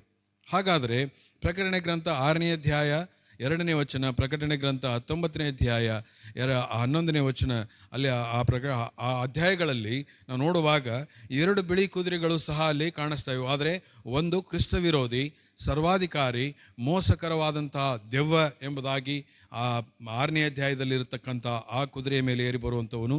ಆದರೆ ಪ್ರಕಟಣೆ ಗ್ರಂಥ 19ನೇ ಅಧ್ಯಾಯ 11ರಲ್ಲಿ ಏರಿ ಬರುವಂಥವನು ಆತನು ಲೋಕರಕ್ಷಕ, ಆತನು ಲೋಕವನ್ನು ಸಂಪೂರ್ಣವಾಗಿ ತನ್ನ ಹತೋಟಿಯಲ್ಲಿ ಇಟ್ಟುಕೊಳ್ಳೋದಕ್ಕೋಸ್ಕರ ಸಮಾಧಾನದ ಪ್ರಭುವಾಗಿ ಆತನು ಲೋಕವನ್ನು ಜಯಿಸುವಂಥವನಾಗಿ ಲೋಕದ ಎಲ್ಲ ದುಷ್ಟ ಅಧಿಕಾರಿಗಳನ್ನು, ಲೋಕದಂಥ ಎಲ್ಲ ಏನಂದರೆ ಅಂಧಕಾರದ ಶಕ್ತಿಗಳನ್ನು ನಾಶ ಮಾಡೋದಕ್ಕೆ ಬರುವಂಥವನಾಗಿದ್ದಾನೆಂಬುದಾಗಿ ನಾವು ನೋಡುವಂಥವರಾಗಿದ್ದೇವೆ. ಹಾಗಾದರೆ ಈ 7 ವರ್ಷಗಳ ಹಿಂಸೆಯ ಕಾಲದ ಮೊದಲ ಅರ್ಧ ಭಾಗದಲ್ಲಿ ಈ ಬಿಳಿ ಕುದುರೆ ಮೇಲೆ ಏರಿ ಬರುವವನು ಇಸ್ರಾಯೇಲರ ಹಾಗೂ ಜಗತ್ತಿನೊಟ್ಟಿಗೆ ಒಪ್ಪಂದ ಮಾಡಿಕೊಂಡು 3.5 ವರ್ಷಗಳಾದ ಮೇಲೆ ತನ್ನ ಒಪ್ಪಂದ ಆತನು ಮುರಿದು ಬಿಡ್ತಾನೆ. ಆ ಮುರಿದು ಬಿಡುವಂಥ ಸಮಯದಲ್ಲಿ ಅಷ್ಟರಲ್ಲಿ ಜಗತ್ತು ಈ ಮೋಸಕರವಾದ ಮಾಯಾವಿಯ ಮಾಯಾಜಾಲದಲ್ಲಿ ಬಿದ್ದಿರುತ್ತದೆ. ಆಗ ಆತನು ಏನಂತ ಹೇಳಿದರೆ, ತನ್ನದೇ ಆದಂಥ ಒಂದು ಅಪವಿತ್ರವಾದಂಥ ಮರ್ಮವುಳ್ಳ ಆ ಒಂದು ಧರ್ಮವನ್ನು ಸ್ಥಾಪನೆ ಮಾಡಿ ಆತನು ಅತಿ ಪವಿತ್ರವಾದಂಥ ಸ್ಥಳದಲ್ಲಿ ತನ್ನ ಒಂದು ಅಪವಿತ್ರವಾದಂಥ ಆ ಒಂದು ಪ್ರತಿಮೆಯನ್ನು ನಿಲ್ಲಿಸಿ ತನಗೆ ಎಲ್ಲರೂ ಆರಾಧನೆ ಮಾಡಬೇಕೆಂಬುದಾಗಿ ಆತನು ಹೇಳಿ, ಯಾವಾಗ ಆತನು ಇಸ್ರಾಯೇಲರೊಟ್ಟಿಗೆ ಮತ್ತು ಕ್ರೈಸ್ತರೊಟ್ಟಿಗೆ ಮಾಡಿಕೊಂಡಂಥ ಒಡಂಬಡಿಕೆಯನ್ನು ಮುರಿದು ಕ್ರೈಸ್ತರಿಗೆ ಹಿಂಸೆಗಳನ್ನು ಕೊಡುವುದಕ್ಕೆ ಆತನು ಶುರು ಮಾಡ್ತಾನೆ, ಯಾವಾಗ ತನಗೆ ಆರಾಧನೆ ಮಾಡಬೇಕೆಂಬುದಾಗಿ ಅಪೇಕ್ಷೆ ಪಡ್ತಾನೋ ಆಗ ಮಹಾಹಿಂಸೆಯ ಕಾಲ ಶುರುವಾಗ್ತದೆ. ಆ ಮಹಾಹಿಂಸೆಯ ಕಾಲ ಅರ್ಧ ಭಾಗ 7 ವರ್ಷಗಳ ಕಾಲ ಆ ಕಾಲ ಆದ ಮೇಲೆ ಇನ್ನು ಉಳಿದಂಥ 3.5 ವರ್ಷಗಳ ಕಾಲದಲ್ಲಿ ನಡೆಯುವಂಥ ಆ ಒಂದು ಮಹಾಹಿಂಸೆಯ ಕಾಲದಲ್ಲಿ ಕೆಂಪು ಕುದುರೆ, ಕಪ್ಪು ಕುದುರೆ ಮತ್ತು ಬೂದಿ ಬಣ್ಣದ ಕುದುರೆಗಳು ಅವು ಬಂದು ಲೋಕಕ್ಕೆ ವಿನಾಶಕಾರವಾದಂಥ ಕಾರ್ಯಗಳನ್ನು ನಾವು ಮಾಡುತ್ತವೆ ಎಂಬುದಾಗಿ ನಾವು ನೋಡುವಂಥವರಾಗಿದ್ದೇವೆ. ಪ್ರಿಯರೇ, ಹಾಗಾದರೆ ಈ 7 ವರ್ಷ ಹಿಂಸೆಯ ಕಾಲದಲ್ಲಿ ಕ್ರಿಸ್ತ ವಿರೋಧಿಗಿರುವಂಥ ಕೆಲವೊಂದು ಗುಣಲಕ್ಷಣಗಳನ್ನು ನಾವು ಒಂದು ವೇಳೆ ಕಳೆದ ಶತಮಾನದಲ್ಲಿದ್ದಂಥ ಒಬ್ಬ ಮಹಾನ್ ಕ್ರೂರಿಯಾದಂಥ ಒಬ್ಬ ನಾಯಕನಿಗೆ ಹೋಲಿಸಬಹುದು. ಆತನೇ ಅಡಾಲ್ಫ್ ಹಿಟ್ಲರ್ ಎಂಬುದಾಗಿ ನಾವು ನೋಡುವಂಥವರಾಗಿದ್ದೇವೆ. ಒಂದು ವೇಳೆ ಅಡಾಲ್ಫ್ ಹಿಟ್ಲರ್ ಮತ್ತು ಕ್ರಿಸ್ತ ವಿರೋಧಿಯನ್ನು ನಿಲ್ಲಿಸಿ ನೋಡುವಂಥ ಸಮಯದಲ್ಲಿ ಅನೇಕ ವಿಷಯಗಳು ಅಲ್ಲಿ ಒಬ್ಬರಿಗೊಬ್ಬರು ಹೋಲಿಕೆ ಆಗುವಂಥ ವಿಷಯಗಳನ್ನು ನಾವು ನೋಡುವಂಥವರಾಗಿದ್ದೇವೆ. ಅಡಾಲ್ಫ್ ಹಿಟ್ಲರ್ ಅನ್ನುವಂಥವನು ನಮಗೆ ಇತಿಹಾಸ ಸ್ವಲ್ಪವಾದರೂ ತಿಳಿದಿದ್ದರೆ, ಆತನು 19ನೇ ಶತಮಾನದಲ್ಲಿ ಹುಟ್ಟಿದ. ಆತನು ಜಗತ್ತು ಕಂಡಂಥ ಒಬ್ಬ ಮಹಾಕ್ರೂರವಾದಂಥ ಒಬ್ಬ ಅಧಿಕಾರಿ ಎಂಬುದಾಗಿ ಅಥವಾ ಸರ್ವಾಧಿಕಾರಿ, ಕೆಟ್ಟ ಸರ್ವಾಧಿಕಾರಿ ಎಂಬುದಾಗಿ ನಾವು ನೋಡುವಂಥವರಾಗಿದ್ದೇವೆ.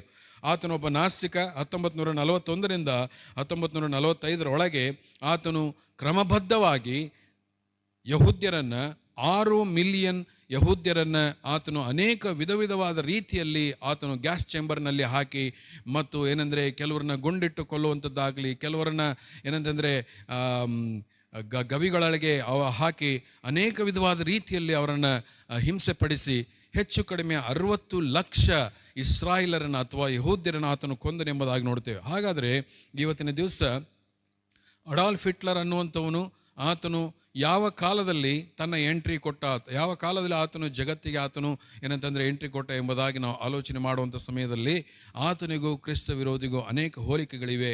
ಅವುಗಳನ್ನು ಇವತ್ತಿನ ದಿವಸ ಸ್ವಲ್ಪ ಹೊತ್ತು ನಾವು ನೋಡಿಕೊಳ್ಳೋಣ.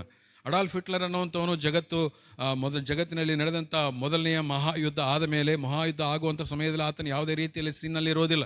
ಆದರೆ ಆತನು 1920 ಆ ಒಂದು ಆಸುಪಾಸಿನಲ್ಲಿ, 20ರಿಂದ 30 ಆಸುಪಾಸಿನಲ್ಲಿ ಆತನು ಏನಂತ ಹೇಳಿದ್ರೆ ಒಬ್ಬ ಸಾಮಾನ್ಯ ವ್ಯಕ್ತಿಯಾಗಿರ್ತಾನೆ.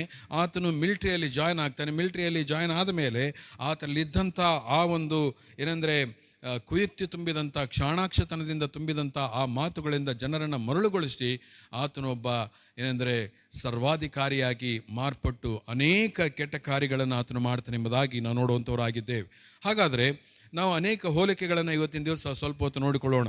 ಮೊದಲನೇದಾಗಿ ನಾವು ನೋಡ್ತೀವಿ ಅಂದರೆ, Hitler came in the time of economic crisis ಎಂಬುದಾಗಿ ನೋಡ್ತೀವಿ. ಅಡಾಲ್ಫ್ ಹಿಟ್ಲರ್ ಅನ್ನುವಂಥವನು ಯಾವಾಗ ಬಂದ, ಜಗತ್ತು ಆಗಿನ ಕಾಲದಲ್ಲಿ ಮಹಾಯುದ್ಧ ಆದ ಮೇಲೆ ಬಹಳ ಒಂದು ಹಣಕಾಸಿನ ತೊಂದರೆಯಲ್ಲಿತ್ತು. ಅಂಥ ಒಂದು ಸಮಯದಲ್ಲಿ there was massive inflation, poverty and hunger. though the money was printed, it did not solve the problem ಎಂಬುದಾಗಿ ನೋಡ್ತೀವಿ. ಅಂದರೆ ಆಗಿನ ಕಾಲದಲ್ಲಿ ಒಂದು ಹಸಿವೆ ಇತ್ತು, ಬಡತನ ಇತ್ತು ಮತ್ತು ಹಣದ ಭಯಾನಕವಾದಂಥ ಒಂದು ಕೊರತೆಯ ಸ್ಥಿತಿಯಲ್ಲಿ ಜಗತ್ತು ಬಿದ್ದಂಥ ಸಮಯದಲ್ಲಿ ಅಡಾಲ್ಫ್ ಹಿಟ್ಲರ್ ಅನ್ನುವಂಥವನು ಆತನು ಆಳ್ವಿಕೆಗೆ ಬರುತ್ತಾನೆ ಎಂಬುದಾಗಿ ನೋಡ್ತೇವೆ. ನಾವು ಒಂದು ವೇಳೆ ಇತಿಹಾಸವನ್ನು ನಾವು ಆಲೋಚನೆ ಮಾಡುವುದಾದರೆ, ಈ ಬ್ಯಾಂಕ್ರಪ್ಟೆಡ್ ಕಂಪ್ಲೀಟ್ಲಿ ಜರ್ಮನಿ.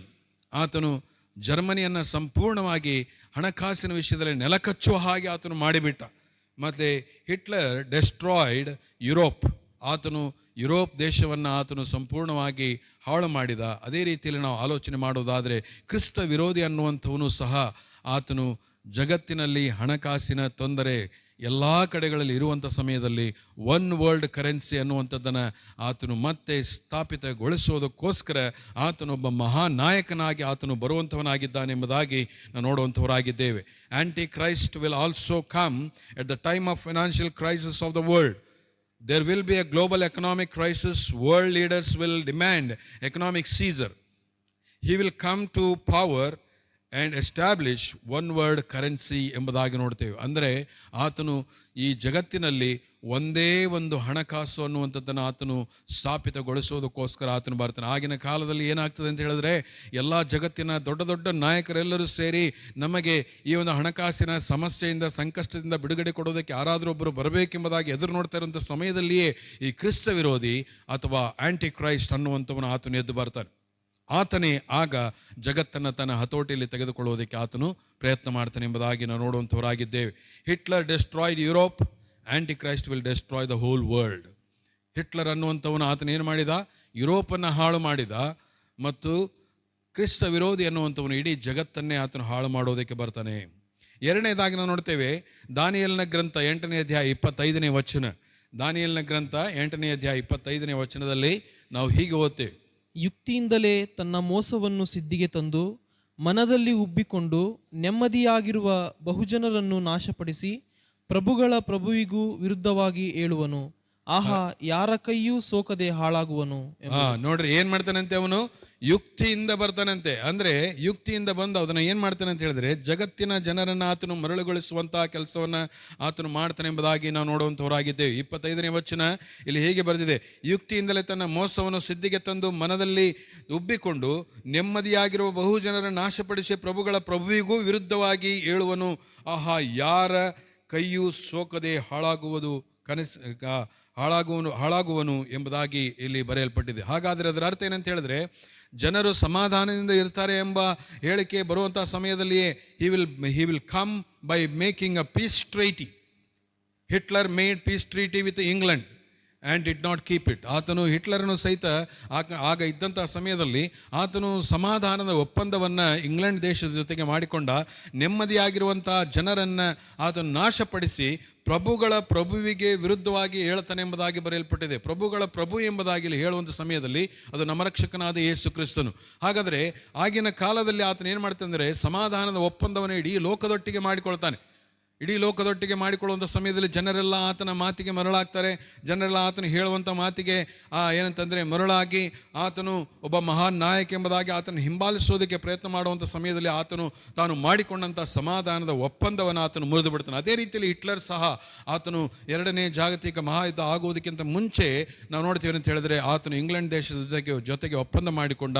ಆ ಒಪ್ಪಂದವನ್ನು ಮುರಿದು ಆತನು ಇಂಗ್ಲೆಂಡ್ ದೇಶದ ಮೇಲೆ ಯುದ್ಧಕ್ಕೆ ಹೋದ ಎಂಬುದಾಗಿ ನೋಡ್ತೇವೆ. ಅದೇ ರೀತಿಯಲ್ಲಿ Antichrist will also come with a peace treaty. He will make treaty with the world and Jews and he will break in the middle of the week ಅಂತ ಹೇಳಿದ್ರೆ middle of the year, 7 years great tribulation. ಕ್ರಿಸ್ತ ವಿರೋಧಿಯು ಸಹ ಅದೇ ರೀತಿಯಾಗಿ ಬಂದು ಆತನು ಲೋಕದ ಜೊತೆಗೂ ಮತ್ತು ಯಹೂದ್ಯರ ಜೊತೆಗೆ ಆತನು ಸಮಾಧಾನದ ಒಪ್ಪಂದವನ್ನು ಮಾಡಿಕೊಂಡು ಆತನು ಮಧ್ಯದಲ್ಲಿ ಆತನು ಮುರಿದು ಬಿಟ್ಟು ಆತನು ಕ್ರೈಸ್ತರಿಗೂ ಮತ್ತು ಇಸ್ರಾಯೇಲರಿಗೂ ಹಿಂಸೆ ಕೊಡುವುದಕ್ಕೆ ಆತನು ಶುರು ಮಾಡ್ತಾನೆ. ಆಗಲೇ ಅದು ಮಹಾಹಿಂಸೆ ಕಾಲ ಎಂಬುದಾಗಿ ನಾವು ನೋಡ್ತೇವೆ. Hitler broke the treaty and attacked England and Antichrist will break the treaty and will attack Jews and Christians ಎಂಬುದಾಗಿ ನಾವು ನೋಡುವಂಥವರಾಗಿದ್ದೇವೆ. ಸರಿ, ಮೂರನೇದಾಗಿ ನೋಡುವಂಥ ಸಮಯದಲ್ಲಿ ಅದೇ 8ನೇ ಅಧ್ಯಾಯ 25ನೇ ವಚನ ಮತ್ತೆ ನಾವು ಓದಿಕೊಳ್ಳುವಾಗ ಇಲ್ಲಿ ಬರೆಯಲ್ಪಟ್ಟಿದೆ. ಏನಂತ ಹೇಳಿದ್ರೆ, ಯುಕ್ತಿಯಿಂದಲೂ ತನ್ನ ಮೋಸವನ್ನು ಸಿದ್ಧಿಗೆ ತಂದು ಮನದಲ್ಲಿ ಉಬ್ಬಿಕೊಂಡು ನೆಮ್ಮದಿಯಾಗಿರುವ ಬಹುಜನರನ್ನು ನಾಶಪಡಿಸಿ ಪ್ರಭುವಿಗೆ ವಿರುದ್ಧವಾಗಿ ಹೇಳುವನು. ಆಹಾ, ಯಾರ ಕೈಯೂ ಸೋಕದೆ ಹಾಳಾಗುವನು ಎಂಬುದಾಗಿ ಮತ್ತೆ ನಾವು ನೋಡ್ತೇವೆ. ಆದರೆ ಇಂಗ್ಲೀಷ್ನಲ್ಲಿ ನಾವು ನೋಡುವಾಗ ಹಿ ವಿಲ್ ಮೇಕ್, ಇಲ್ಲಿ ಇಂಗ್ಲೀಷ್ನಲ್ಲಿ ನೋಡುವಾಗ though his policy also, through his policy also he shall cause craft to prosper in this world ಎಂಬುದಾಗಿ ನಾವು ನೋಡ್ತೀವಿ. ಇಂಗ್ಲೀಷ್ನಲ್ಲಿ ನೋಡುವಾಗ he will bring craft to improve the world ಎಂಬುದಾಗಿ. ಅಂದರೆ ಹಿಟ್ಲರ್ನ ಕಾಲದಲ್ಲಿ ಏನಾಯಿತು, ಬ್ಯಾಂಕ್ರಪ್ಷನ್ ಬಂತು. ಅಂದರೆ ಎಲ್ಲವೂ ಸಹಿತ ನೆಲಕಚ್ಚಿ ಹೋಯಿತು. ಹಣದ ಒಂದು ಪರಿಸ್ಥಿತಿ ನೆಲಕಚ್ಚಿ ಹೋಯಿತು. ಬಡತನ ಅನ್ನುವಂಥದ್ದು ಬಂತು ಮತ್ತು ಹಸಿವೆ ಅನ್ನುವಂಥದ್ದು ಬಂತು. ಏನಂದರೆ ಆಗಿನ ಕಾಲದಲ್ಲಿ ಬಹಳ ಒಂದು ಸಂದಿಗ್ಧ ಪರಿಸ್ಥಿತಿ ಇರುವಂತಹ ಸಮಯದಲ್ಲಿ ನಾವು ನೋಡ್ತೀವಿ ಅಂತ ಹೇಳಿದ್ರೆ, ಹಿಟ್ಲರ್ನು ಒಂದು ಪ್ರಾಮಿಸ್ ಮಾಡಿದ, I will bring craft and prosperity ಎಂಬುದಾಗಿ ಆತನು ಹೇಳಿದ. ಅಂದರೆ ನಾನು ಕರಕೌಶಲ್ಯವನ್ನು ಮತ್ತು ಏನಂತ ಹೇಳಿದ್ರೆ ಬೇರೆ ಬೇರೆ ಸಮೃದ್ಧಿಯನ್ನು ನಾನು ತರುವಂಥವನಾಗಿದ್ದೇನೆ ಮತ್ತು ಎಲ್ಲ ಇನ್ಫ್ರಾಸ್ಟ್ರಕ್ಚರನ್ನು ಇಂಪ್ರೂವ್ ಮಾಡ್ತೇನೆ ಮತ್ತು ಎಲ್ಲ ಕಡೆಗಳಲ್ಲಿಯೂ ಸಹ ಸಮೃದ್ಧಿಯನ್ನು ತರೋದಕ್ಕೆ ನಾನು ಪ್ರಯತ್ನ ಮಾಡ್ತೇನೆ ಎಂಬುದಾಗಿ ಹೇಳಿದ. ಒಂದು ವೇಳೆ ನಿಮಗೆ ಗೊತ್ತಿದೆಯೋ ಇಲ್ಲವೋ ಗೊತ್ತಿಲ್ಲ, ಆದರೆ ವೋಕ್ಸ್ ವ್ಯಾಗನ್ ಅನ್ನುವಂಥ ಕಾರನ್ನು ನಾವು ನೋಡ್ತೇವೆ. ವೋಕ್ಸ್ ವ್ಯಾಗನ್ ಅನ್ನುವಂಥ ಕಾರ್ ಅದು ಜರ್ಮನಿ ದೇಶದಲ್ಲಿ ಬೆರ್ಲಿನ್ ಅನ್ನುವಂಥ ಸ್ಥಳದಲ್ಲಿ ಅದು ಹುಟ್ಟಿಕೊಳ್ತು. ಆ ಬೆರ್ಲಿನ್ ಅನ್ನುವಂಥ ಸ್ಥಳದಲ್ಲಿ, ಜರ್ಮನ್ ಅನ್ನುವಂಥ ದೇಶದಲ್ಲಿ ವೋಕ್ಸ್ ವ್ಯಾಗನ್ ಅನ್ನುವಂಥ ಕಾರನ್ನು ಆತನು ಸಿದ್ಧ ಮಾಡಿ ಅಲ್ಲಿಂದ ಏನೆಂದರೆ ಆತನು ತನ್ನ ಹಣಕಾಸಿನ ವ್ಯವಹಾರವನ್ನು ಇಂಪ್ರೂವ್ ಮಾಡೋದಕ್ಕೆ ಆತನು ಪ್ರಯತ್ನ ಮಾಡಿದ. ಆದರೆ ನಾವು ನೋಡ್ತೇವೆ ಅಂದರೆ ಈ ಹಿಟ್ಲರ್ ಅನ್ನುವಂಥವನು he created infrastructure and prosperity according to Daniel 8:25. ಅದನ್ನು ಇಂಗ್ಲೀಷ್ನಲ್ಲಿ ಓದಿದರೆ ಮಾತ್ರ ಅದು ಚೆನ್ನಾಗಿ ನಮಗೆ ಗೊತ್ತಾಗ್ತದೆ. ಈ ವಿಲ್ ಕ್ರಾಫ್ಟ್ ಆ್ಯಂಡ್ ಪ್ರಾಸ್ಪ್ಯಾರಿಟಿ ಎಂಬುದಾಗಿ ಇಂಗ್ಲೀಷ್ನಲ್ಲಿ ಬರೆಯಲ್ಪಟ್ಟಿದೆ. So Satan also do the same. Hitler said I will build, but ಈ ಸೈತಾನನು ಸಹಿತ ಹೇಳ್ತಾನೆ ಏನಂತಂದರೆ, Satan also will say I will build the world ಎಂಬುದಾಗಿ. ಹಿಟ್ಲರ್ ಸಹ ಆತನು ಹೇಳಿದ, ನಾನು ಲೋಕವನ್ನು ಕಟ್ಟುತ್ತೇನೆ, ಲೋಕದಲ್ಲಿರುವಂಥ ಹಣಕಾಸಿನ ಈ ವ್ಯವಹಾರವನ್ನು ಸುಧಾರಿಸ್ತೇನೆ ಎಂಬುದಾಗಿ ಹೇಳಿ ಆತನು ಹೇಳಿದ. ಹಿಟ್ಲರ್ನು ಸಹ ಅದೇ ರೀತಿಯಾಗಿ ಹೇಳಿ, ಆಗಿನ ಕಾಲದಲ್ಲಿ ಏನಾಗ್ತದೆ ಅಂತ ಹೇಳಿದ್ರೆ, ಕ್ರಿಸ್ತ ವಿರೋಧಿ ಬರುವಂಥ ಕಾಲದಲ್ಲಿ ಆತನು ಅನೇಕ ಏನಂದರೆ ಹಣಕಾಸನ್ನು ಇಂಪ್ರೂವ್ ಮಾಡೋದಕ್ಕೆ ಪ್ರಯತ್ನ ಮಾಡಿ ಅನೇಕ ಏನಂತಂದರೆ ಟೆಕ್ನಾಲಜಿಯನ್ನು ಇಂಪ್ರೂವ್ ಮಾಡ್ತಾನೆ ಮತ್ತು ಇನ್ಫ್ರಾಸ್ಟ್ರಕ್ಚರ್ ಇಂಪ್ರೂವ್ ಮಾಡ್ತಾನೆ ಮತ್ತು ಅಲ್ಲಲ್ಲಿ ಏನಪ್ಪ ಅಂದರೆ ಅತಿ ಜನರಿಗೆ ಮೆಚ್ಚುಗೆ ಆಗುವಂಥ ಅನೇಕ ವಿಷಯಗಳನ್ನು ಸಮೃದ್ಧಿ ಕಾಣುವಂತೆ ಅನೇಕ ಕಾರ್ಯಗಳನ್ನು ಆತನು ಮಾಡುವಂಥವನಾಗಿದ್ದಾನೆ. ಆತನು ಮಾಡುವಂಥ ಸಮಯದಲ್ಲಿ ಜನ ಆತನನ್ನು ನಂಬಿ ಆತನ ಹಿಂದೆ ಹೋಗುವಂಥವ್ರು ಆಗ್ತಾರೆ. ಲೋಕದ ದೊಡ್ಡ ದೊಡ್ಡ ಶ್ರೀಮಂತರು ಆತನ ಹಿಂದೆ ಹೋಗ್ತಾರೆ. ಆ ಸಮಯದಲ್ಲಿ ಲೋಕದಲ್ಲಿ ದೊಡ್ಡ ದೊಡ್ಡ ಶ್ರೀಮಂತ ರಾಷ್ಟ್ರಗಳು ಆತನನ್ನು ಒಪ್ಪಿಕೊಳ್ಳುವಂಥವ್ರು ಆಗ್ತಾರೆ. ಹಾಗಾದರೆ ಈ ಸಮಯದಲ್ಲಿ ನೋಡ್ತೇವೆ ಹಿಟ್ಲರ್ ಸಹ ಅದೇ ರೀತಿಯಾಗಿ ವಾಗ್ದಾನ ಮಾಡಿದ ಲೋಕಕ್ಕೆ, ಆಗಿನ ಕಾಲದ ಜರ್ಮನಿ ಜನರಿಗೆ ಅಥವಾ ಜನರಿಗೆ ವಾಗ್ದಾನ ಮಾಡಿದ. ಅದೇ ರೀತಿಯಲ್ಲಿ ಈ ಸೈತಾನನು ಸಹ ಮಾಡ್ತಾನೆ ಎಂಬುದಾಗಿ ನೋಡ್ತೇವೆ. ಅದೇ ರೀತಿಯಲ್ಲಿ ನಾವು ನೋಡ್ತೇವೆ, ಒಂದು ವೇಳೆ 4ನೇ ವಿಷಯ ನಾವು ನೋಡುವಾಗ ದಾನಿಯೇಲ 8ನೇ ಅಧ್ಯಾಯ 23ನೇ ವಚನ ಅಲ್ಲಿ ಏನು ಬರೆದಿದೆ ಅಂತ ಹೇಳಿದ್ರೆ, ಆ ರಾಜ್ಯಗಳ ಕಡೆಯ ಕಾಲದಲ್ಲಿ ಅಧರ್ಮಿಗಳ ಅಧರ್ಮವು ಪೂರ್ತಿಯಾದಾಗ ಕಠಿಣ ಮುಖನು ದ್ವಂತಾರ್ಥ ವಚನ ನಿಪುಣನು ಆದ ಒಬ್ಬ ರಾಜನು ತಲೆದೋರುವನು. ಹಲ್ಲೆಲೂಯಾ. ಏನಾಗ್ತಾನಂತೆ ಆ ಸಮಯದಲ್ಲಿ, king of free fierce countenance understanding dark sentences will stand up ಎಂಬುದಾಗಿ ಇಂಗ್ಲೀಷ್ನಲ್ಲಿ ಬರೆಯಲ್ಪಟ್ಟಿದೆ. ಅಂದರೆ ಇಲ್ಲಿ ಕನ್ನಡದಲ್ಲಿ ನಾವು ಓದುವಾಗ ಹೀಗೆ ಬರೀತದೆ. ಏನಂತ ಹೇಳಿದ್ರೆ, ಕಠಿಣ ಮುಖನು ದ್ವಂದಾರ್ಥ ವಚನ ನಿಪುಣನು ಆದ ಒಬ್ಬ ರಾಜನು ತಲೆದೂರುವನು ಎಂಬುದಾಗಿ. ಕಠಿಣ ಮುಖನು ಅಂದರೆ ಬಹಳ ಆತನ ಮುಖ ನೋಡುವಾಗಲೇ ಏನಂತ ಹೇಳಿದ್ರೆ ಬಹಳ ಕ್ರೂರಿಯಾದಂಥ ಒಬ್ಬ ಮನುಷ್ಯ, ಕಠಿಣವಾಗಿ ಇರುವಂಥ ಮನುಷ್ಯ, ಮನುಷ್ಯರಿಗೆ ದಯೆ ತೋರಿಸಲಾರದೆ ಇರುವಂಥ ಒಬ್ಬ ಮನುಷ್ಯ. ಮತ್ತು ಆತನೇನಂತ ಹೇಳಿದ್ರೆ ದ್ವಂದಾರ್ಥ ಪೂರ್ಣ ನಿಪುಣನು ಎಂಬುದಾಗಿ ದ್ವಂದಾರ್ಥ ವಚನ ನಿಪುಣನು ಎಂಬುದಾಗಿ. ಅಂದರೆ ಆತನ ಮಾತುಗಳಲ್ಲಿ ಅನೇಕ ಕುಯುಕ್ತಿ ತುಂಬಿದಂತಹ ಮಾತುಗಳಲ್ಲಿ ಇದ್ದಂಥ ಒಬ್ಬನು. ಆತನು ಏನಂತ ಹೇಳಿದ್ರೆ he will stand up with dark sentences ಎಂಬುದಾಗಿ. ಅಂದರೆ ಕತ್ತಲೆ ತುಂಬಿದಂಥ ಮಾತುಗಳಿಂದ ಆತನು ಬರುವಂಥವನಾಗಿದ್ದಾನೆ. Antichrist is the prince of darkness ಎಂಬುದಾಗಿ ನಾವು ನೋಡ್ತೇವೆ. ಆತನು ಇವನು ಸಹಿತ ಹಿಟ್ಲರ್ ಇದ್ದಂಥ ಸಮಯದಲ್ಲಿ ಆತನು ತನ್ನ ಮಾತಿನ ಮೂಲಕವಾಗಿ ತನ್ನ ಏನಂತಂದರೆ he was famous for his speech and dictatorship. Hitler was famous for his speech and dictatorship, and even the Antichrist also will become famous during the time of tribulation by his speech and dictatorship. ಇಲ್ಲಿ ನಾವು ನೋಡ್ತೀವಿ ಅಂತ ಹೇಳಿದ್ರೆ he is called the prince of darkness ಎಂಬುದಾಗಿ. ಆಮೇಲೆ ಎರಡನೇದಾಗಿ ನಾವು ನೋಡ್ತೀವಿ ಅಂತ ಹೇಳಿದ್ರೆ he is the apostle of kingdom of darkness ಎಂಬುದಾಗಿ ನೋಡ್ತೇವೆ. ಯಾರು? ಕ್ರಿಸ್ತ ವಿರೋಧಿ. ಆತನು ಕತ್ತಲೆ ತುಂಬಿದ ಲೋಕಕ್ಕೆ ಆತನು ಅಪೋಸ್ತಲನು ಎಂಬುದಾಗಿ ಹೇಳುವಂಥದ್ದಾಗಿದೆ. he will be having satanic anointing, nothing will be hidden from him. ಅಂದರೆ ಆತನಿಗೆ ಸೈತಾನನ ಒಂದು ಅಭಿಷೇಕವಾಗಿರ್ತದೆ. ಆತನ ಮುಂದೆ ಯಾವುದೂ ಸಹಿತ ರಹಸ್ಯವಾಗಿ ಇಡಲ್ಪಡುವುದಿಲ್ಲ, ಎಲ್ಲವೂ ಸಹಿತ ಬಹಿರಂಗವಾಗಿ ಆತನ ಮುಂದೆ ನಡೆಯುವಂಥದ್ದಾಗಿರುತ್ತೆ. Like Hitler, he will be master of occult. ಅಂದರೆ ಹಿಟ್ಲರನು ಸಹಿತ ನಿಗೂಢವಾದಂಥ ಅನೇಕ ಕಾರ್ಯಗಳನ್ನು ಮಾಡಿದ, ಮಾಂತ್ರಿಕವಾದಂಥ ಕಾರ್ಯಗಳನ್ನು ಮಾಡಿದ, ಗೋಪ್ಯ ಮತ್ತು ಅನೇಕ ನಿಗೂಢ ಕೃತ್ಯಗಳನ್ನು ಆತನು ಮಾಡುವಂಥವನಾಗಿದ್ದ.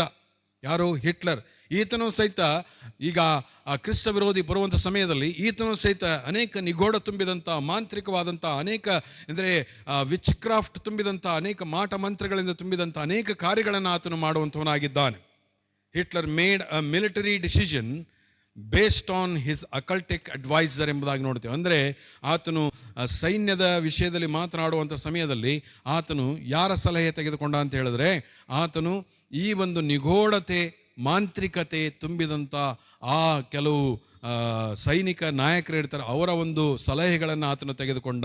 ಅದೇ ರೀತಿಯಲ್ಲಿ ನಾವು ನೋಡ್ತೀವಿ ಅಂತ ಹೇಳಿದ್ರೆ ಕ್ರಿಸ್ತ ವಿರೋಧಿ ಲೋಕಕ್ಕೆ ಬರುವಂಥ ಸಮಯದಲ್ಲಿ ಆತನು ಸಹಿತ ನಿಗೂಢತೆಯಿಂದ, ಮಾಂತ್ರಿಕತೆಯಿಂದ, ವಚನಭ್ರಷ್ಟರಾದಂಥ, ಮೋಸಕರವಾದಂಥ ಕುಯುಕ್ತಿಯಿಂದ ಮತ್ತು ಒಳಸಂಚುಗಳನ್ನು ಮಾಡುವಂಥ ಅನೇಕರಿಂದ ಆತನು ಸಲಹೆಗಳನ್ನು ತೆಗೆದುಕೊಂಡು ಈ ಜಗತ್ತನ್ನು ಬಾಧಿಸುವಂಥವನಾಗಿದ್ದಾನೆ ಎಂಬುದಾಗಿ ನಾವು ನೋಡುವಂಥವರಾಗಿದ್ದೇನೆ. ಪ್ರಿಯರೇ, ಒಂದು ಸತ್ಯ ನಿಮಗೆ ಗೊತ್ತಿರಬೇಕು. ಏನಂತ ಹೇಳಿದ್ರೆ, ಹಿಟ್ಲರನು ಆತನು ಯಾವಾಗ ಅಂತ ಹೇಳಿದ್ರೆ ಏಪ್ರಿಲ್ 30, 1945 ಆತನು ಆತ್ಮಹತ್ಯೆ ಮಾಡಿಕೊಂಡ. ಏನು ಮಾಡಿಕೊಂಡ? ಹಿಟ್ಲರನು ಆತ್ಮಹತ್ಯೆ ಮಾಡಿಕೊಂಡ. ಈಗ ಆತನಿಗೆ ಜಗತ್ತಿನಲ್ಲಿ ಆತನು ಮಾಡಿದಂಥ ಕ್ರಿಯೆಗಳನ್ನು ಮೆಚ್ಚಿಕೊಳ್ತಾರೆ ಎಂಬುದಾಗಿ ತಿಳಿದುಕೊಂಡು ಅನೇಕ ಕಾರ್ಯಗಳನ್ನು ಮಾಡ್ತಾ ಇದ್ದ. ಲಾಸ್ಟಿಗೆ ಆತನು he has gone through the mental depression, he has committed suicide ಎಂಬುದಾಗಿ ನೋಡ್ತೇವೆ. ಆತನು ಆತ್ಮಹತ್ಯೆ ಮಾಡಿಕೊಂಡ. ಯಾವಾಗ? ಏಪ್ರಿಲ್ 30, 1945 ಮಧ್ಯಾಹ್ನ 3:30 ಕಾಲದಲ್ಲಿ ಆತನು ಆತ್ಮಹತ್ಯೆ ಮಾಡಿಕೊಂಡ. ನಾಜಿ ಜನರು ಆತನ ಮರಣವನ್ನು ರಾಷ್ಟ್ರೀಯ ಸೈತಾನನ ಹಬ್ಬವನ್ನಾಗಿ ಆಚರಣೆ ಮಾಡಿದರು ಅಂತ ದೇವರ ವಾಕ್ಯದ ಆ ಒಂದು ಇತಿಹಾಸದಲ್ಲಿ ಬರೆಯಲ್ಪಟ್ಟಿದೆ. ಏನಂತೆ? ಆತನ ಮರಣವನ್ನು ರಾಷ್ಟ್ರೀಯ ಏನಂತಂದರೆ ವಾರ್ಷಿಕ ರಾಷ್ಟ್ರೀಯ ಸೈತಾನನ ಹಬ್ಬವನ್ನಾಗಿ ಮಾಡಿದರು. ಯಾಕೆ ಅಂತ ಹೇಳಿದ್ರೆ that day is the main annual festival for Satanism. ಸೈತಾನನನ್ನು ಆರಾಧನೆ ಮಾಡುವುದಕ್ಕೆ ಆವತ್ತಿನ ದಿನ ಒಂದು ನಿಗದಿಪಡಿಸಿದರೆ ಎಂಬುದಾಗಿ ನೋಡ್ತೇವೆ. His death was tribute to the devil because he knew his power came from the devil ಎಂಬುದಾಗಿ. ಹಿಟ್ಲರನಿಗೆ ಏನಂತ ಹೇಳಿದ್ರೆ ತಾನು ಸತ್ತಿದ್ದು ಆತನೇನಂತ ಹೇಳಿದ್ರೆ ತನ್ನ ಸಾವು, ತನ್ನ ಮರಣ ಅದು ಸೈತಾನನಿಗೆ ಒಂದು ಗೌರವ ತೋರಿಸುವುದಕ್ಕೆ ಎಂಬುದಾಗಿ ಆತನು ಹೇಳಿಕೊಂಡ. ಯಾಕೆಂದರೆ ಆತನಿಗೆ ಬಂದಂಥ ಪ್ರತಿಯೊಂದು ಶಕ್ತಿ, ಕುಯುಕ್ತಿ, ವಂಚನೆ ಅದೆಲ್ಲವೂ ಸಹಿತ ಸೈತಾನನಿಂದ ಬಂದಿತ್ತು ಎಂಬುದಾಗಿ ನಾವು ನೋಡುವಂಥವರಾಗಿದ್ದೇವೆ. His body was burned by his followers. ಆತನ ದೇಹವನ್ನು ಏನು ಮಾಡಿದ್ರಂತೆ? ಆತನ ಅನುಯಾಯಿಗಳು ಅದನ್ನು ಸುಟ್ಟು ಹಾಕಿದ್ರು ಎಂಬುದಾಗಿ ಬರೆಯಲ್ಪಟ್ಟಿದೆ. ನೋಡ್ರಿ, there is a similarity. Hitler also was a dictator, Satan is also his dictator. He is also a conspirator. Satan is also a conspirator. Antichrist also is a conspirator. He deceives the people. He also deceives the people. He will make false promises to the people, and he will also make a false promises of people. ಈತನು ಸೈತಾನನು ಸಹಿತ ಅದೇ ರೀತಿಯಲ್ಲಿ ಮಾಡ್ತಾ ಬಂದ ಕ್ರಿಸ್ತ ವಿರೋಧಿ. ಆದರೆ ಇಲ್ಲಿ ನಾವು ನೋಡ್ತೀವಿ ಅಂತ ಹೇಳಿದ್ರೆ ವೆನ್ ಹಿ ವಾಸ್ ಡೆಡ್, ಆತನು ಸತ್ತಂಥ ಸಮಯದಲ್ಲಿ ಆತನ ಅನುಯಾಯಿಗಳು ಆತನ ತೆಗೆದುಕೊಂಡು ಹೋಗಿ ಆತನನ್ನು ಸುಟ್ಟು ಹಾಕಿದ್ರು ಎಂಬುದಾಗಿ ನೋಡ್ತೀವಿ. ಪ್ರಿಯರೇ, ದೇವರ ವಾಕ್ಯದ ಪ್ರಕಾರ ನೋಡ್ತೇವೆ ಅಂತ ಹೇಳಿದ್ರೆ 7 ವರ್ಷ ಹಿಂಸೆಯ ಕಾಲ ಆದ ಮೇಲೆ ಆರ್ಮಿಗೆದ್ದನು ಯುದ್ಧ ಆಗ್ತದೆ. ಆರ್ಮಿಗೆದ್ದನು ಯುದ್ಧ ಆದ ಮೇಲೆ ಸೈತಾನನ ದೇವರು ಆತನ ಹಿಡಿದು ಸಂಪೂರ್ಣವಾಗಿ 1000 ವರ್ಷ ಆಳ್ವಿಕೆ ಮಾಡುವಂಥ ಸಮಯದಲ್ಲಿ ಆತನನ್ನು ಆಳವಾದ ಗುಂಡಿಯಲ್ಲಿ ಆತನ ಬಂಧಿಸಿಡ್ತಾನೆ. ಅದಾದ ಮೇಲೆ ಆತನ ಬಿಡುವಂಥ ಸಮಯದಲ್ಲಿ ಸೈತಾನನ ಸಂಪೂರ್ಣವಾಗಿ ಸೋಲಿಸಿ ಈ ಲೋಕದ ಎಲ್ಲ ಅಂಧಕಾರದ ಅಧಿಪತಿಗಳನ್ನು ಸೋಲಿಸಿ ಆತನು ನಿತ್ಯವಾಗಿ ಉರಿಯುವಂಥ ಬೆಂಕಿ ಕಂಡಕಗಳು ಉರಿಯುವಂತಹ ಬೆಂಕಿಯ ಕೆರೆಯಲ್ಲಿ ಸೈತಾನನನ್ನು ಹಾಕಿ ಆತನನ್ನು ಸುಡ್ತಾನೆ. This a similarity.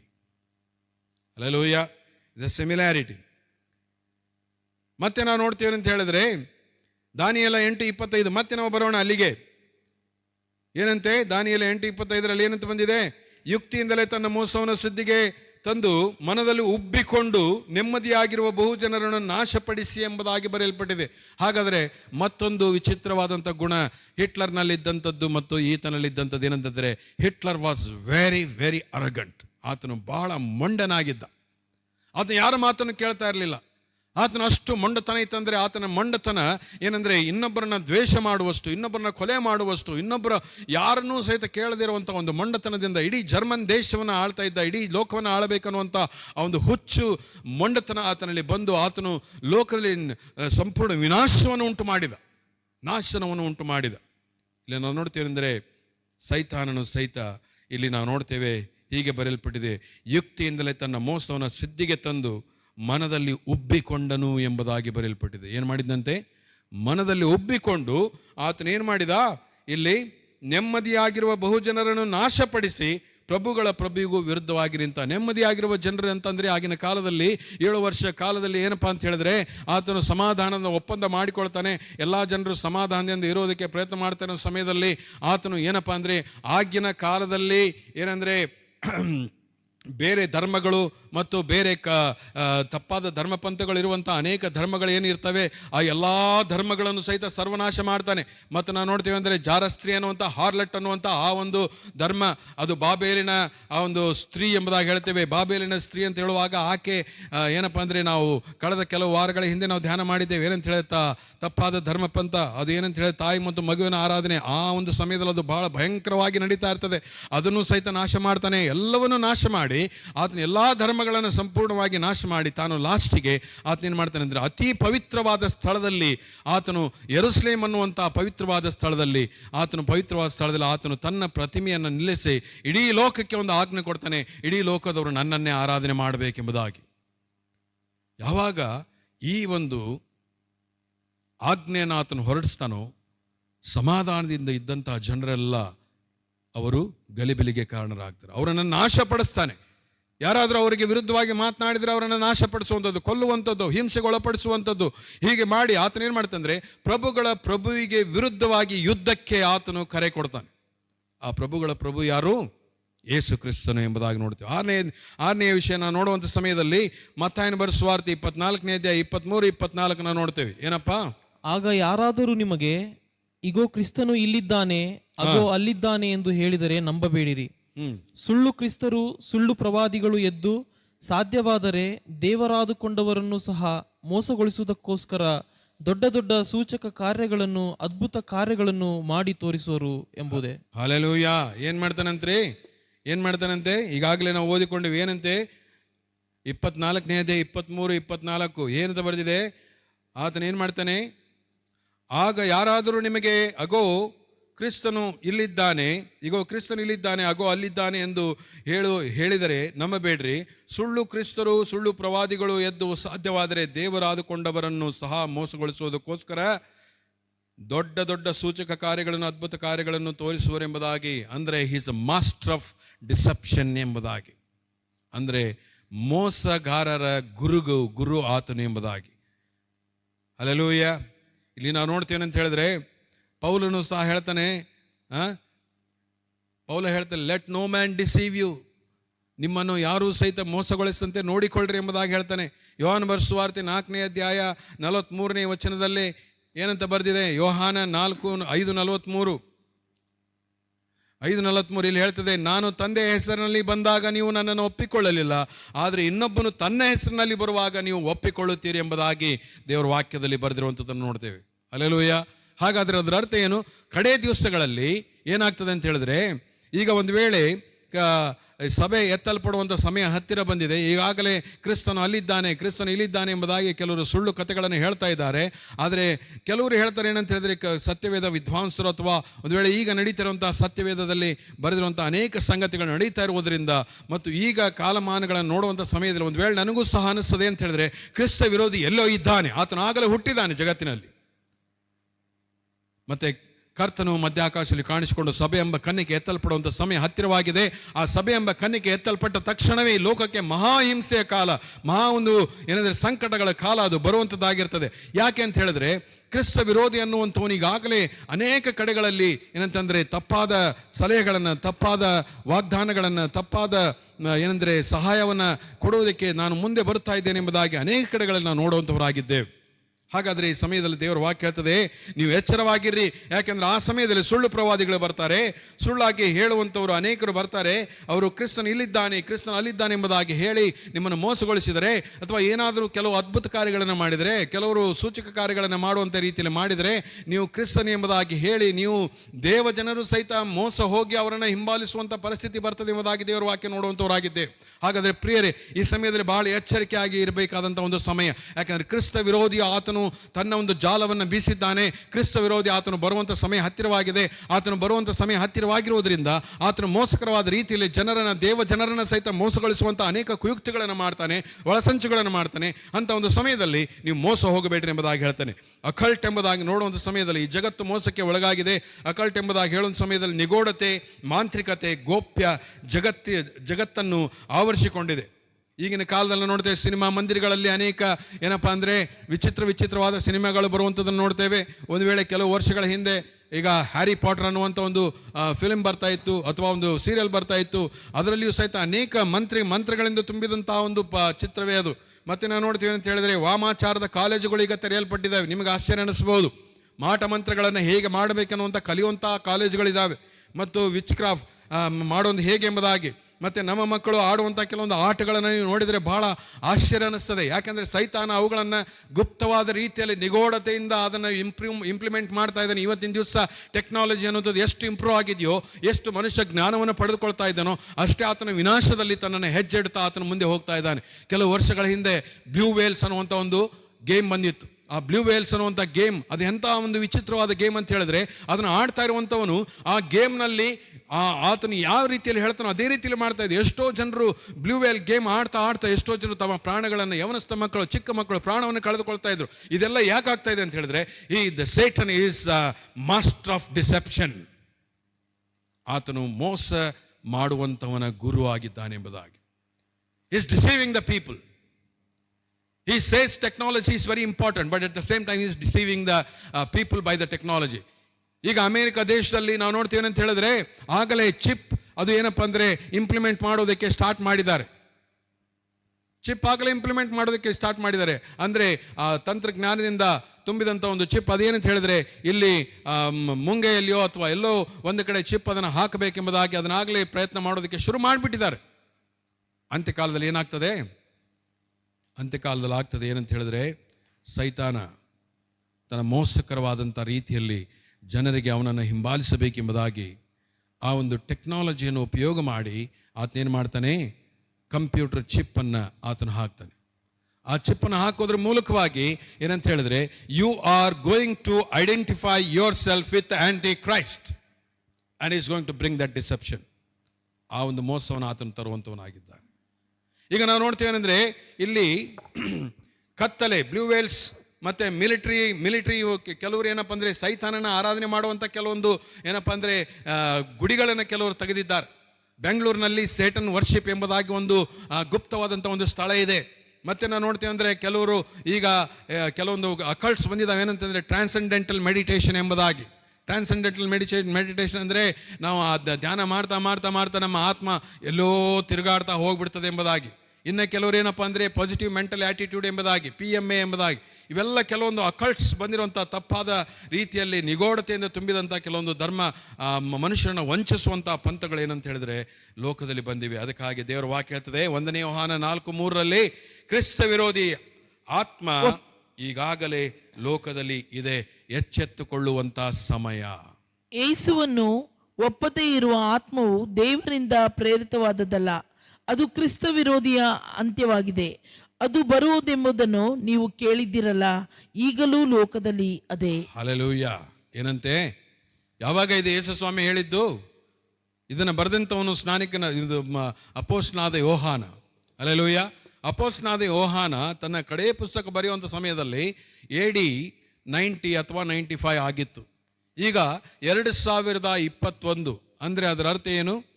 ಆಗಲೇ 1920 ವರ್ಷಗಳಾದವು. ಆಗ ಹೇಳಿದಂಥ ಮಾತು ಈಗ ನೆರವೇರ್ತಾ ಇದೆ. ಈಗಾಗಲೇ ಆತನು ಕ್ರಿಸ್ತ ವಿರೋಧಿ ಅನ್ನುವಂಥನು ಆಗಲೇ ಲೋಕದಲ್ಲಿ ಇದ್ದಾನೆ, ಅದಕ್ಕೆ ಎಚ್ಚರವಾಗಿರಿ ಎಂಬುದಾಗಿ. ಸರಿ, ಪ್ರಕಟಣೆ ಗ್ರಂಥ 13ನೇ ಅಧ್ಯಾಯ 1ನೇ ವಚನ.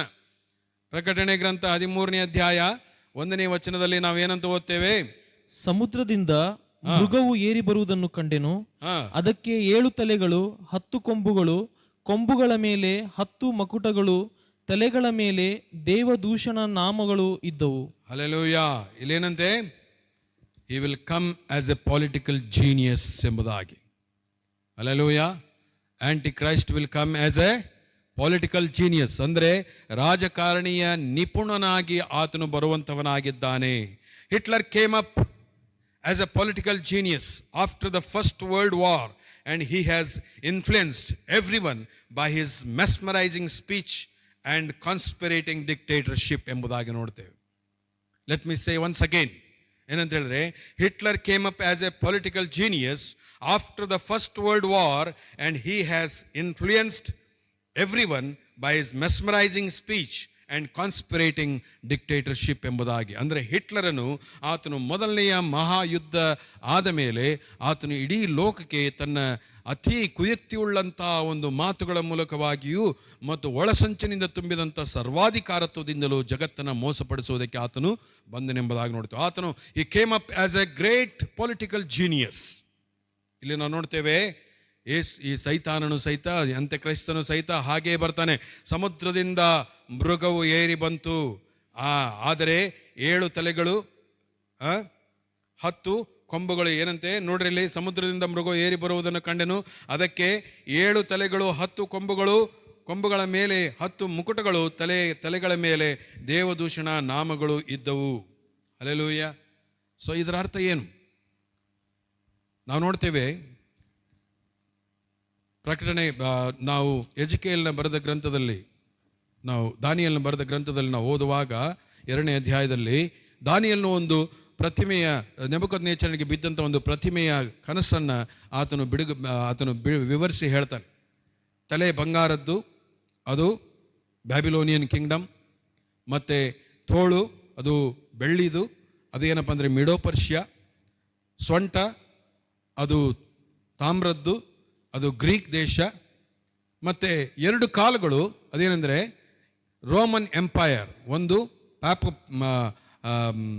ಪ್ಯಾಪಲ್ ಚರ್ಚ್ ಎಂಬುದಾಗಿಯೂ ಮತ್ತು ಗ್ರೀಕ್ ಚರ್ಚ್ ಎಂಬುದಾಗಿಯೂ, ಏನಂತಂದರೆ ವೆಸ್ಟ್ ಮತ್ತು ಈಸ್ಟ್ ಎಂಬುದಾಗಿ, Roman eastern Rome and western Rome ಎಂಬುದಾಗಿ ನಾವು ನೋಡ್ತೇವೆ. ಸರಿ, ಕಾಲುಗಳವರೆಗೆ ನಾವು ಬಂದ್ವಿ. ಆದರೆ ಪಾದಗಳನ್ನು ನೋಡುವಂಥ ಸಮಯದಲ್ಲಿ ಪಾದಗಳಲ್ಲಿ ಏನಿರ್ತದೆ?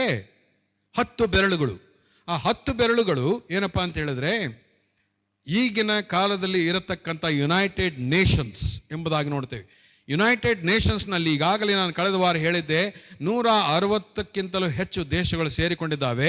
ಈ ಎಲ್ಲ ರಾಷ್ಟ್ರಗಳು ಸೇರಿಕೊಂಡು ಇಡೀ ಒಂದು ಯುನೈಟೆಡ್ ನೇಷನ್ನಲ್ಲಿ 10 ಜನರನ್ನು ಆರಿಸಿಕೊಳ್ತಾವೆ. ಅವು ಏನಂತ ಹೇಳಿದ್ರೆ, ಅದು ಕಬ್ಬಿಣ ಮತ್ತು ಮಣ್ಣಿನಿಂದ ತುಂಬಿದಂಥದ್ದು. ಅಂದರೆ ಹಾರ್ಡ್ನೂ ಇರ್ತದೆ, ಸಾಫ್ಟ್ನೂ ಇರ್ತದೆ.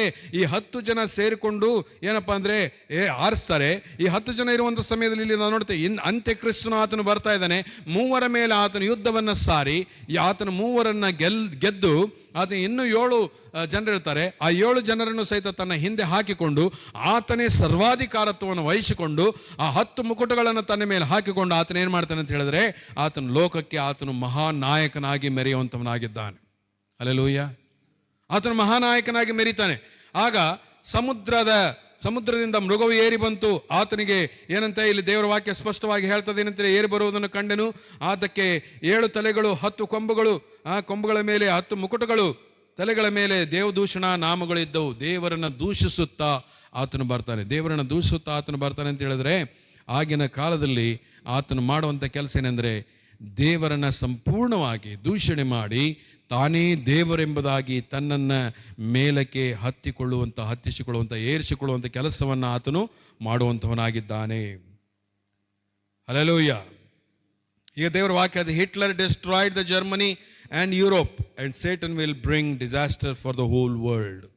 ಸೈತಾನ ಹಿಟ್ಲರ್ ಏನು ಮಾಡಿದಂತೆ, ಆತನು ಮಹಾ ಒಂದು ರಾಜಕಾರಣಿಯ ಒಂದು ಯುಕ್ತಿಯುಳ್ಳ ರಾಜಕಾರಣಿಯಾಗಿ ಆತನು ಬಂದು ಏನು ಮಾಡ್ತಾನೆ, ಜರ್ಮನಿ ಮತ್ತು ಯುರೋಪ್ ದೇಶಗಳನ್ನು ಸಂಪೂರ್ಣವಾಗಿ ನಾಶ ಮಾಡ್ತಾನೆ. ಆಗಿನ ಕಾಲದಲ್ಲಿ ಹಿಟ್ಲರ್ ಮಾಡಿದ ಹಾಗೆ ಈತನು ಅಂತ್ಯಕ್ರೈಸ್ತನು ಏನು ಮಾಡ್ತಾನೆ ಅಂದರೆ ಇಡೀ ಜಗತ್ತನ್ನೇ ಆತನು ನಾಶ ಮಾಡೋದಕ್ಕೆ ಆತನು ಬರುವಂಥವನಾಗಿದ್ದಾನೆ. ಸರಿ, ಮತ್ತೊಂದು ವಿಷಯ ನಾವು ನೋಡಿಕೊಳ್ಳುವಾಗ he will create the one world religion ಎಂಬುದಾಗಿ ನಾವು ನೋಡುವಂಥವನಾಗಿದ್ದೇವೆ. ಯಾರು? ಕ್ರಿಸ್ತ ವಿರೋಧಿ ಏನು ಮಾಡ್ತಾನೆ? One world religion. ಹಿಟ್ಲರ್ ಇದ್ದಂಥ ಕಾಲದಲ್ಲಿ ಏನು ಮಾಡಿದ? ಆತನು ಧರ್ಮವನ್ನು ತೆಗೆದು ಹಾಕಿಬಿಟ್ಟ. ನಾಜಿ ಅನ್ನುವಂಥ ಒಂದು ಧರ್ಮವನ್ನು ಸ್ಥಾಪನೆ ಮಾಡಿದ. ಅಲ್ಲಿ ನಾಜಿ ಅಂತ ಹೇಳುವಾಗ ಅವರು ದೇವರನ್ನು ನಂಬಲಾರದಿರುವಂಥ ಜನರು, ದೇವರನ್ನು ನಂಬಲಾರದಿರುವಂಥ ಸಮಯದಲ್ಲಿ ಆಗಿನ ಕಾಲ ಹಿಟ್ಲರ್ನ ಕಾಲದಲ್ಲಿ ಯಾರಾದರೂ ಪಾಸ್ಟ್ಗಳು, ದೇವರ ಸೇವಕರು ಯೇಸು ಕ್ರಿಸ್ತನ ಹೆಸರನ್ನು ಹೇಳುವಂಥ ಸಮಯದಲ್ಲಿ ಅವರನ್ನು ಕರೆದುಕೊಂಡು ಹೋಗಿ ಆತನು ಸೆರೆಮನೆಯಲ್ಲಿ ಹಾಕ್ತಾ ಇದ್ದ, ಅವರಿಗೆ ಹಿಂಸೆಗಳನ್ನು ಕೊಡ್ತಾ ಇದ್ದ.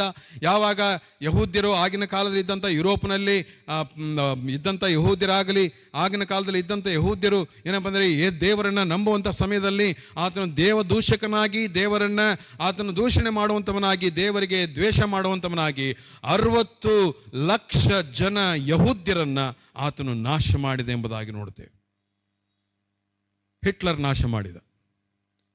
One of the most cruel dictator the world has ever seen, and much more than that Antichrist will rule. ಹಿಟ್ಲರನ್ನು ಕೇವಲ 60 ಲಕ್ಷ ಯಹೂದ್ಯರನ್ನು ಕೊಂದ ಸೈತಾನನು ಕ್ರಿಸ್ತ ವಿರೋಧಿಯಾಗಿ ಆತನು ಬರುವಂಥ ಸಮಯದಲ್ಲಿ ಕಪ್ಪು ಕುದುರೆ ಏರಿ ಆತನು ಬರುವಾಗ ನಾವು ನೋಡ್ತೇವೆ ಅಂತ ಹೇಳಿದ್ರೆ ಆತನು ಜಗತ್ತಿನ 4ರಲ್ಲಿ 1 ಭಾಗವನ್ನು ಸಂಪೂರ್ಣವಾಗಿ ನಾಶ ಮಾಡ್ತಾನೆ ಎಂಬುದಾಗಿ ನೋಡ್ತೇವೆ. ಗೋಧಿ ಬಣ್ಣದ ಕುದುರೆ ಏರಿ ಆತನು ಬರುವಂಥ ಸಮಯದಲ್ಲಿ ಜಗತ್ತಿನ 3ರಲ್ಲಿ 1 ಭಾಗ ಸಂಪೂರ್ಣವಾಗಿ ನಾಶ ಮಾಡ್ತಾನೆ ಎಂಬುದಾಗಿ ನೋಡ್ತೇವೆ. ಎಲ್ಲಿ ನೋಡಿದರಲ್ಲಿ ಹೆಣಗಳು, ಎಲ್ಲಿ ನೋಡಿದರಲ್ಲಿ ಮರಣದ ಕೇಕೆ. ಅಂತ ಒಂದು ಏನಪ್ಪ ಅಂದರೆ ಸಮಯ ಬರುವಂಥದ್ದಾಗಿರ್ತದೆ. ಇಲ್ಲಿ ದೇವರ ವಾಕ್ಯನ ನೋಡ್ತೇವೆ ಅಂದರೆ ಪ್ರಕಟಣೆ ಗ್ರಂಥ 13:8 ವಚನ ಏನಂತ ಬರೆದಿದೆ ಹೋದ್ರಿ? ಜಗದುತ್ಪತ್ತಿಗೆ ಮುಂಚೆ ಮೊದಲೇ ಕೊಯ್ಯಲ್ಪಟ್ಟ ಕುರಿಯಾದಾತನು ಬಳಿಯಲ್ಲಿ ಇರುವ ಜೀವಬಾಧ್ಯರ ಪಟ್ಟಿಯಲ್ಲಿ ಯಾರ್ಯಾರ ಹೆಸರುಗಳು ಬರೆದಿರುವುದಿಲ್ಲವೋ ಆ ಭೂನಿವಾಸಿಗಳೆಲ್ಲರೂ ಅದಕ್ಕೆ ನಮಸ್ಕಾರ ಮಾಡುವರು. ಕಿವಿಯುಳ್ಳವನು ಕೇಳಲಿ. ಸೆರೆ ಹಿಡಿಯುವವನು ತಾನೇ ಸೆರೆಗೆ ಹೋಗುವನು, ಕತ್ತಿಯಿಂದ ಕೊಲ್ಲುವವನು ಕತ್ತಿಯಿಂದಲೇ ಸಾಯಬೇಕು. ಇದರಲ್ಲಿ ದೇವ ಜನರ ತಾಳ್ಮೆಯು ನಂಬಿಕೆಯು ತೋರಿ ಬರುತ್ತದೆ ಎಂಬುದಾಗಿ ಬರೆಯಲ್ಪಟ್ಟಿದೆ. ಹಲ್ಲೆಲೂಯಾ. ಇಲ್ಲೇನಂತ ಬರೆದಿದೆ? ದೇವರ ವಾಕ್ಯ ಹೇಳ್ತದೆ, ಯೇಸು ಕ್ರಿಸ್ತನು ಯಾರು ಜೀವಬಾಧ್ಯರ ಪಟ್ಟಿಯಲ್ಲಿ ಯಾರ ಹೆಸರು ಬರೆದಿರುವುದಿಲ್ಲವೋ ಅವರೆಲ್ಲರೂ ಸಹಿತ ಏನು ಮಾಡ್ತಾರಂತೆ? ಕ್ರಿಸ್ತ ವಿರೋಧಿಗೆ ಅವರು ದಾಸರಾಗ್ತಾರೆ. ಯಾರು ಆ ಒಂದು ಚಿಹ್ನೆಯನ್ನು ಹಾಕಿಕೊಂಡಿರ್ತಾರೋ ಅವರೆಲ್ಲರೂ ಸಹಿತ ಅವನಿಗೆ ದಾಸರಾಗ್ತಾರೆ, ಅವರೆಲ್ಲರೂ ಸಹಿತ ಸಾಯ್ತಾರೆ ಎಂಬುದಾಗಿ ನೋಡ್ತೇವೆ. ಪ್ರಿಯರೇ, all will worship the beast. 16ನೇ ವಚನ ಏನಂತ ಬರೆದಿದೆ ನೋಡ್ರಿ. 16ನೇ ವಚನ, ಈ 2ನೇ ಮೃಗವು ದೊಡ್ಡವರು, ಚಿಕ್ಕವರು, ಐಶ್ವರ್ಯವಂತವರು, ಬಡವರು, ಸ್ವತಂತ್ರರು, ದಾಸರು ಎಲ್ಲರೂ ತಮ್ಮ ತಮ್ಮ ಬಲಗೈ ಮೇಲಾಗಲಿ ಹಣೆಯ ಮೇಲಾಗಲಿ ಗುರುತು ಹೊಂದಬೇಕೆಂತಲೂ ಆ ಗುರುತು ಯಾರಿಗಿಲ್ಲವೋ ಅವರು ಕ್ರಯ ವಿಕ್ರಯಗಳನ್ನು ನಡೆಸಕೂಡದೆಂತಲೂ ಆಜ್ಞೆ ಮಾಡುತ್ತದೆ. ಆ ಗುರುತು ಯಾವುದಂದರೆ 1ನೇ ಮೃಗದ ಹೆಸರು ಅಥವಾ ಅದರ ಹೆಸರನ್ನು ಸೂಚಿಸುವ ಅಂಕೆ, ಅದೇ 666. ಏನಂತೆ? ಆ ಮೃಗ ಏನು ಮಾಡ್ತದೆ? ಒಂದೇ ಜಗತ್ತಿನ ಜಾತಿ, ಒಂದೇ ಜಾಗತಿಕ ಧರ್ಮ ಎಂಬುದಾಗಿ ಮಾಡ್ತಾನೆ. ಒಂದೇ ಜಾಗತಿಕ ಧರ್ಮ ಅಂತ ಮಾಡುವಂಥ ಸಮಯದಲ್ಲಿ ಅಲ್ಲೇನಂತ ಹೇಳಿದ್ರೆ, ಯಾರು ಸಹಿತ ಆತನು ಸ್ಥಾಪಿಸಿದಂಥ ಮರ್ಮವುಳ್ಳ ಅಪವಿತ್ರವಾದ ಧರ್ಮಕ್ಕೆ ವಿರುದ್ಧವಾಗಿ ಹೋಗ್ತಾರೋ ಅವರೆಲ್ಲರನ್ನೂ ನಾಶ ಮಾಡ್ತಾನೆ. ಯಾರು ಆ ಮುದ್ರೆ ಹಾಕಿಸಿಕೊಳ್ಳೋದಿಲ್ಲ ಅವರೆಲ್ಲರನ್ನೂ ನಾಶ ಮಾಡ್ತಾರೆ. ಯಾರು ಮುದ್ರೆ ಹಾಕಿಸಿಕೊಳ್ಳೋದಿಲ್ಲ ಅವ್ರು ಯಾರಿಗೂ ಸಹಿತ ಕೊಡುವಂಥದ್ದಾಗಲಿ, ವ್ಯಾಪಾರ ಮಾಡುವಂಥ ಸಮಯದಾಗಲಿ, ಕೊಳ್ಳುವಂಥದ್ದಾಗಲಿ ಕೊಡುವಂಥದ್ದಾಗಲಿ ಯಾವುದೂ ಸಹಿತ ಇರುವುದಿಲ್ಲ. ಕ್ರಯ ವಿಕ್ರಯ ಯಾವುದೂ ಇರುವುದಿಲ್ಲ. ಹಾಗಾದರೆ ಕ್ರಯ ವಿಕ್ರಯ ಇಲ್ಲ ಅಂತ ಹೇಳಿದ್ರೆ ಮನುಷ್ಯ ಆಹಾರವನ್ನು ಕೊಂಡುಕೊಳ್ಳೋದಕ್ಕಾಗೋದಿಲ್ಲ, ನೀರನ್ನು ಕೊಂಡುಕೊಳ್ಳೋದಕ್ಕಾಗೋದಿಲ್ಲ, ಬಟ್ಟೆಯನ್ನು ಕೊಂಡುಕೊಳ್ಳೋದಕ್ಕಾಗೋದಿಲ್ಲ, ಒಂದು ವೇಳೆ ತನಗೆ ಬೇಕಾದಂಥ ಯಾವುದನ್ನು ಸಹಿತ ಕೊಂಡುಕೊಳ್ಳೋದಕ್ಕಾಗೋದಿಲ್ಲ. ಒಂದು ವೇಳೆ ಕೊಂಡುಕೊಳ್ಳಬೇಕಾದ್ರೆ ಆತನು ಮಾಡಬೇಕಾದೇನೆಂದರೆ ಆ ಸೈತಾನನ ಮುದ್ರೆಯನ್ನು ಹಾಕಿಕೊಳ್ಳಬೇಕು. ಸೈತಾನನ ಮುದ್ರೆ ಹಾಕಿಕೊಂಡ್ರೆ ದೇವರಿಂದ ಶಾಪ ಬರ್ತದೆ, ದೇವರಿಂದ ನಿತ್ಯವಾದ ನರಕಕ್ಕೆ ಹೋಗ್ತಾನೆ. ಒಂದು ವೇಳೆ ಆ ಮುದ್ರೆಯನ್ನು ಹಾಕಿಕೊಂಡ್ರೆ ಏನಂತ ಹೇಳಿದ್ರೆ, ಹಾಕಿಕೊಳ್ಳದೇ ಇದ್ದರೆ ಈ ಸೈತಾನನು ಅವರಿಗೆ ಯಾವುದೇ ಸಹಿತ ಕ್ರಯ ವಿಕ್ರಯಗಳನ್ನು ಮಾಡೋದಕ್ಕೆ ಬಿಡುವುದಿಲ್ಲ. ಹಾಗಾದರೆ ದೇವಜನರು ಎಚ್ಚರವಾಗತಕ್ಕಂಥ ಒಂದು ಸಮಯ ಇಲ್ಲಿ ನಾವು ನೋಡ್ತೀವಿ. Ultimately Antichrist will not share the adoration with the harlot, false prophet and false religion. The Antichrist will gain the world's amazed attention by his miraculous return from the dead ಎಂಬುದಾಗಿ ನೋಡ್ತೀವಿ. ಆ ಕ್ರಿಸ್ತ ವಿರೋಧಿ ಏನು ಮಾಡ್ತಾನಂತೆ, ಕೊನೆಗೆ ಸುಳ್ಳು ಪ್ರವಾದಿಯ ಒಂದು ಆರಾಧನೆ ಆಗಲಿ, ಅಥವಾ ಸುಳ್ಳು ಧರ್ಮದ ಆರಾಧನೆ ಆಗಲಿ, ಅಥವಾ ಬೇರೆ ಯಾವ ಧರ್ಮದ ಆರಾಧನೆ ಆಗಲಿ, ಅಥವಾ ಜಾರ ಸ್ತ್ರೀಯ ಬಾಬೇಲಿನ ಸ್ತ್ರೀ ಎಂಬುದಾಗಿ ಹೇಳ್ತೀವಿ, ಆ ಒಂದು ಆರಾಧನೆ ಆಗಲಿ, ಯಾವುದನ್ನು ಸಹಿತ ಸಹಿಸಲಾರದೆ ಎಲ್ಲರನ್ನು ಸೋಲಿಸಿ ಎಲ್ಲರನ್ನು ತನ್ನ ಹತೋಟಿಗೆ ತೆಗೆದುಕೊಂಡು ಆತನು ತನ್ನದೇ ಆದಂಥ ಮರ್ಮವುಳ್ಳ ಧರ್ಮವನ್ನು ಸ್ಥಾಪನೆ ಮಾಡ್ತಾನೆ.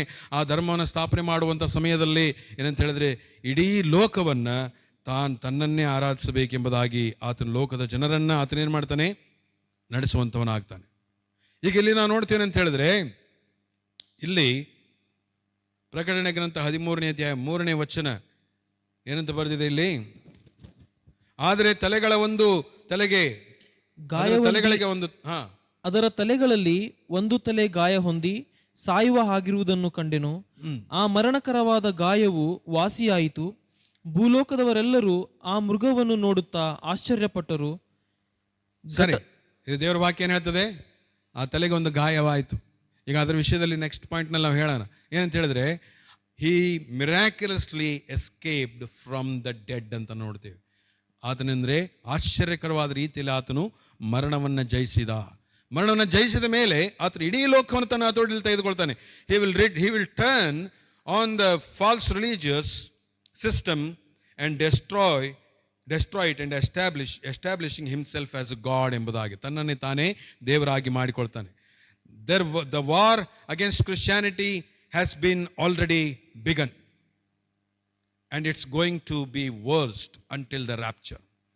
ಈಗ ಕ್ರಿಸ್ತ ವಿರೋಧಿ ಆತನ ಏನಪ್ಪ ಅಂತ ಹೇಳಿದ್ರೆ, ಕ್ರೈಸ್ತರು ಮತ್ತು ಯಹೂದ್ಯರ ವಿರುದ್ಧವಾಗಿ ಈಗಾಗಲೇ ಯುದ್ಧ ಶುರುವಾಗಿದೆ. ಈಗ ಅದು ಮರ್ಮವುಳ್ಳ ಪುನರುತ್ಥಾನ ಆಗೋದಕ್ಕಿಂತ ಮುಂಚೆ ಇನ್ನೂ ಅದು ಕೆಟ್ಟ ಸ್ಥಿತಿಗೆ ಬರುವಂಥದ್ದಾಗಿರ್ತದೆ ಎಂಬುದಾಗಿ ನೋಡ್ತೇವೆ. ಹಿ will create his own image and keep in the Holi place and that is in Jerusalem. ಆತನು ಏನು ಮಾಡ್ತಾನಂತೆ, ಒಂದೇ ಜಾಗತಿಕ ಧರ್ಮ ಆಚರಣೆ ಮಾಡುವಂಥ ಸಮಯದಲ್ಲಿ ಆತನು ಯೆರೂಸಲೇಮಿನ ಪವಿತ್ರವಾದ ಸ್ಥಳದಲ್ಲಿ ಆತನು ತನ್ನ ಒಂದು ಪ್ರತಿಮೆಯನ್ನಿಟ್ಟು ಆರಾಧನೆ ಮಾಡಬೇಕೆಂಬುದಾಗಿ ಹೇಳ್ತಾನೆ. If we don't worship he will kill. So ನಾವೇನು ಮಾಡಬೇಕು? We must stand up. ನಾವು ಸ್ಥಿರವಾಗಿ ನಿಲ್ಲಬೇಕು, ದೃಢವಾಗಿ ನಿಲ್ಲಬೇಕು, ಸತ್ಯವನ್ನು ಮಾತನಾಡಬೇಕು. Fight a good fight of faith. ದೇವರ ವಾಕ್ಯ ಹೇಳ್ತದೆ 2 ತಿಮೋಥಿ 4:7-8 ನಾನು ಶ್ರೇಷ್ಠ ಹೋರಾಟವನ್ನು ಮಾಡಿದ್ದೇನೆ, ನನ್ನ ಕ್ರಿಸ್ತ ನಂಬಿಕೆಯನ್ನು ಕಾಪಾಡಿಕೊಂಡಿದ್ದೇನೆ, ಜೀವೆಂಬ ಜಯಮಾಲಿಯು ನನಗೋಸ್ಕರ ಕಾಯ್ದಿದೆ ಎಂಬುದಾಗಿ ದೇವರ ವಾಕ್ಯ ಹೇಳ್ತದೆ. ಹಲ್ಲೆಲೂಯಾ. ಹಾಗಾದರೆ ಪ್ರಿಯರೇ, ಒಂದೇ ಜಾಗತಿಕ ಧರ್ಮ ಅದು ಬರುವಂತಹ ಸಮಯದಲ್ಲಿ ಕ್ರಿಸ್ತ ವಿರೋಧಿ ನಮ್ಮ ಮೇಲೆ ಮಾಡುವಂತಹ ದೌರ್ಜನ್ಯವನ್ನು ನಾವು ತಡೆದು ತಾಳಿಕೊಳ್ಳಬೇಕಂತ ಹೇಳಿದ್ರೆ, ಅಥವಾ ದೌರ್ಜನ್ಯದಿಂದ ನಾವು ಪಾರಾಗಬೇಕಂತ ಹೇಳಿದ್ರೆ, ನಾವು ಈಗ ಕ್ರಿಸ್ತ ನಂಬಿಕೆಯಲ್ಲಿ ದೃಢವಾಗಿ ನಿಂತುಕೊಂಡು ಮುಂದೆ ಸಾಗಬೇಕು. 9ನೇ ವಿಷಯ ನಾವು ನೋಡ್ತೇವೆ ಅಂತ ಹೇಳಿದ್ರೆ, ದಾನಿಯೇಲನ ಬರೆದ ಗ್ರಂಥ 7 ಮತ್ತು 8ನೇ ವಚನ. 7ನೇ ನಾನು ಆ ಕೊಂಬುಗಳನ್ನು ಗಮನಿಸುತ್ತಿರುವಲ್ಲಿ ಇಗೋ ಅವುಗಳ ನಡುವೆ ಇನ್ನೊಂದು ಚಿಕ್ಕ ಕೊಂಬು ಮೊಳೆಯಿತು. ಅದರ ದೆಸೆಯಿಂದ ಮುಂಚಿನ ಕೊಂಬುಗಳಲ್ಲಿ 3 ಬೇರು ಸಹಿತ ಕೀಳಲ್ಪಟ್ಟವು. ಆಹಾ, ಈ ಕೊಂಬಿನಲ್ಲಿ ಮನುಷ್ಯನ ಕಣ್ಣುಗಳಂತಿರುವ ಕಣ್ಣುಗಳು, ಬಡಾಯಿ ಕೊಚ್ಚಿಕೊಳ್ಳುವ ಬಾಯಿಯೂ ಇದ್ದವು. Okay, thank you. 9:26 62 ವಾರಗಳಾದ ಮೇಲೆ ಅಭಿಷಿಕ್ತನೊಬ್ಬನು ಛೇದಿಸಲ್ಪಡುವನು, ಅವನಿಗೆ ಏನೂ ಇರದು. ನುಗ್ಗುವ ಪ್ರಭುವಿನ ಜನರು ಪಟ್ಟಣವನ್ನು ಪವಿತ್ರಾಲಯವನ್ನು ಹಾಳು ಮಾಡುವರು. ತುಂಬಿ ತುಳುಕುವ ಪ್ರಳಯವು ಪಟ್ಟಣವನ್ನು ಕೊನೆಗಾಣಿಸುವುದು. ಅಂತ್ಯದವರೆಗೂ ಯುದ್ಧವಾಗುವುದು, ನಿಶ್ಚಿತ ನಾಶನಗಳು ಸಂಭವಿಸುವು ಎಂಬುದು. ಹಲ್ಲೆಲೂಯಾ. 2 ವಚನಗಳನ್ನು ಓದುವಂಥ ಸಮಯದಲ್ಲಿ Antichrist will come out of the original Roman empire ಎಂಬುದಾಗಿ ನೋಡ್ತೇವೆ. ಏನು ಬರ್ತಾನಂತೆ ಆತನು? 7ನೇ ಅಧ್ಯಾಯ 8ನೇ ವಚನದಲ್ಲಿ ನಾವು ನೋಡುವ ಹಾಗೆ ಹೇಗೆ ಬರ್ತಾನೆ ಆತನು? ಆ ಕೊಂಬುಗಳನ್ನು ಗಮನಿಸುತ್ತಿರುವಾಗ ಹೇಗಂತೆ? ಓದ್ರಿ ಇನ್ನೊಂದ್ಸರಿ. 7:8 ದಾನಿಯೇಲ 7:8.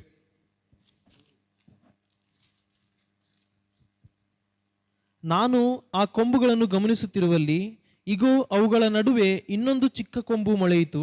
ಅದರ ದೆಸೆಯಿಂದ ಮುಂಚಿನ ಕೊಂಬುಗಳಲ್ಲಿ 3 ಬೇರು ಸಹಿತ ಕೀಳಲ್ಪಟ್ಟವು. ಆಹಾ, ಆ ಕೊಂಬಿನಲ್ಲಿ ಮನುಷ್ಯನ ಕಣ್ಣುಗಳಂತಿರುವ ಕಣ್ಣುಗಳು, ಬಡಾಯಿ ಕೊಚ್ಚಿಕೊಳ್ಳುವ ಬಾಯಿಯೂ ಏನಂತೆ? ಇದ್ದವು. ಆ ಕೊಂಬುಗಳಲ್ಲಿ ಒಂದು ಸಣ್ಣ ಚಿಗುರು, ಸಣ್ಣ ಕೊಂಬು ಬಂತು. ಅದೇನ್ ಮಾಡ್ತಂತೆ? 3 ಕೊಂಬುಗಳನ್ನು ಏನ್ ಮಾಡ್ತು? ನಾಶ ಮಾಡ್ತು. ಹೌದಾ? ಆ ಕೊಂಬುಗಳು, 3 ಕೊಂಬುಗಳನ್ನ, ನಾನು ಕೊಂಬುಗಳನ್ನು ಗಮನಿಸ್ತಿರುವಾಗ ಇಗೋ ಅವುಗಳ ನಡುವೆ ಇನ್ನೊಂದು ಚಿಕ್ಕ ಕೊಂಬು ಮೊಳೆಯಿತು. ಅದರ ದಸೆಯಿಂದ ಮುಂಚಿನ ಕೊಂಬುಗಳಲ್ಲಿ 3 ಬೇರೆ ಸಹಿತ ಕೀಳಲ್ಪಟ್ಟು, ಅಂದರೆ 10 ರಾಷ್ಟ್ರಗಳಿರುವಂಥ ಸಮಯದಲ್ಲಿ ಅವುಗಳಲ್ಲಿ 3 ರಾಷ್ಟ್ರಗಳನ್ನು ಈತನು ಸಂಪೂರ್ಣವಾಗಿ ನಾಶ ಮಾಡಿ ಈತನು ತಾನೇ ಬಡಾಯಿ ಕೊಚ್ಚಿಕೊಳ್ಳುವಂಥವನಾಗಿ ಆತನು ಬರುವಂಥವನಾಗ್ತಾನೆ. ಅಂದರೆ ಆತನು ರೋಮ ಸಾಮ್ರಾಜ್ಯದ ಎಂಪೈರ್ ನಾವು ನೋಡ್ತೇವೆ, ದ ಒರಿಜಿನಲ್ ರೋಮನ್ ಎಂಪೈರ್ ಎಂಬುದಾಗಿ. European union will reunite most of the original Roman Empire that will seek to destroy mighty nation like America, holy people and Jewish people. ಆ ಕಾಲದಲ್ಲಿ ನಡೆಯುವಂಥ ಸಂಗತಿ ಏನಂತ ಹೇಳಿದ್ರೆ, ಈಗ ನಾವೆಲ್ಲ ಅಂದುಕೊಳ್ತೇವೆ ಏನಂತ ಹೇಳಿದ್ರೆ, ಅಮೇರಿಕಾ ಅನ್ನುವಂಥದ್ದು ಅದು ಬಲಾಢ್ಯ ರಾಷ್ಟ್ರ, ಅದನ್ನು ವಿರೋಧಿಸುವುದಕ್ಕೆ ಯಾರಿಗೂ ಸಾಧ್ಯವಿಲ್ಲ ಎಂಬುದಾಗಿ. ಆದರೆ ಆ ಒಂದು ಕಾಲದಲ್ಲಿ ಅಮೇರಿಕಾ ಸಂಪೂರ್ಣವಾಗಿ ನಿರ್ನಾಮವಾಗ್ತದೆ, ಸಂಪೂರ್ಣವಾಗಿ ನಾಶವಾಗ್ತದೆ. ಯಾಕೆ ಅಂತ ಹೇಳಿದ್ರೆ, ಯುನೈಟೆಡ್ ನೇಷನ್ಸ್ನಲ್ಲಿ ಅಮೇರಿಕಾ ಈಗ ತನ್ನನ್ನು ತಾನು ವಿಡ್ರಾ ಮಾಡಿಕೊಳ್ಳಬೇಕೆಂಬ ಆಲೋಚನೆ ಮಾಡ್ತಾ ಇದೆ. ಯಾಕೆಂತೇಳಿ ಯುನೈಟೆಡ್ ನೇಷನ್ಸ್ನಲ್ಲಿ ಇರುವಂತಹ ಜನರು, ಅವರ ಒಂದು ಆಲೋಚನೆಗಳು, ಅವರ ಒಂದು ವಿಚಾರಧಾರೆಗಳು ಏನಪ್ಪ ಅಂದರೆ ಅವು ಬೇರೆ ಆಗಿವೆ. ಅಂಥ ಒಂದು ಸಮಯದಲ್ಲಿ ಬಲಾಢ್ಯವಾದಂಥ ರಾಷ್ಟ್ರವನ್ನು ಆತನು ಸಂಪೂರ್ಣವಾಗಿ ನಾಶವಾಗ್ತದೆ. ಮತ್ತು because he hate the Jewish people.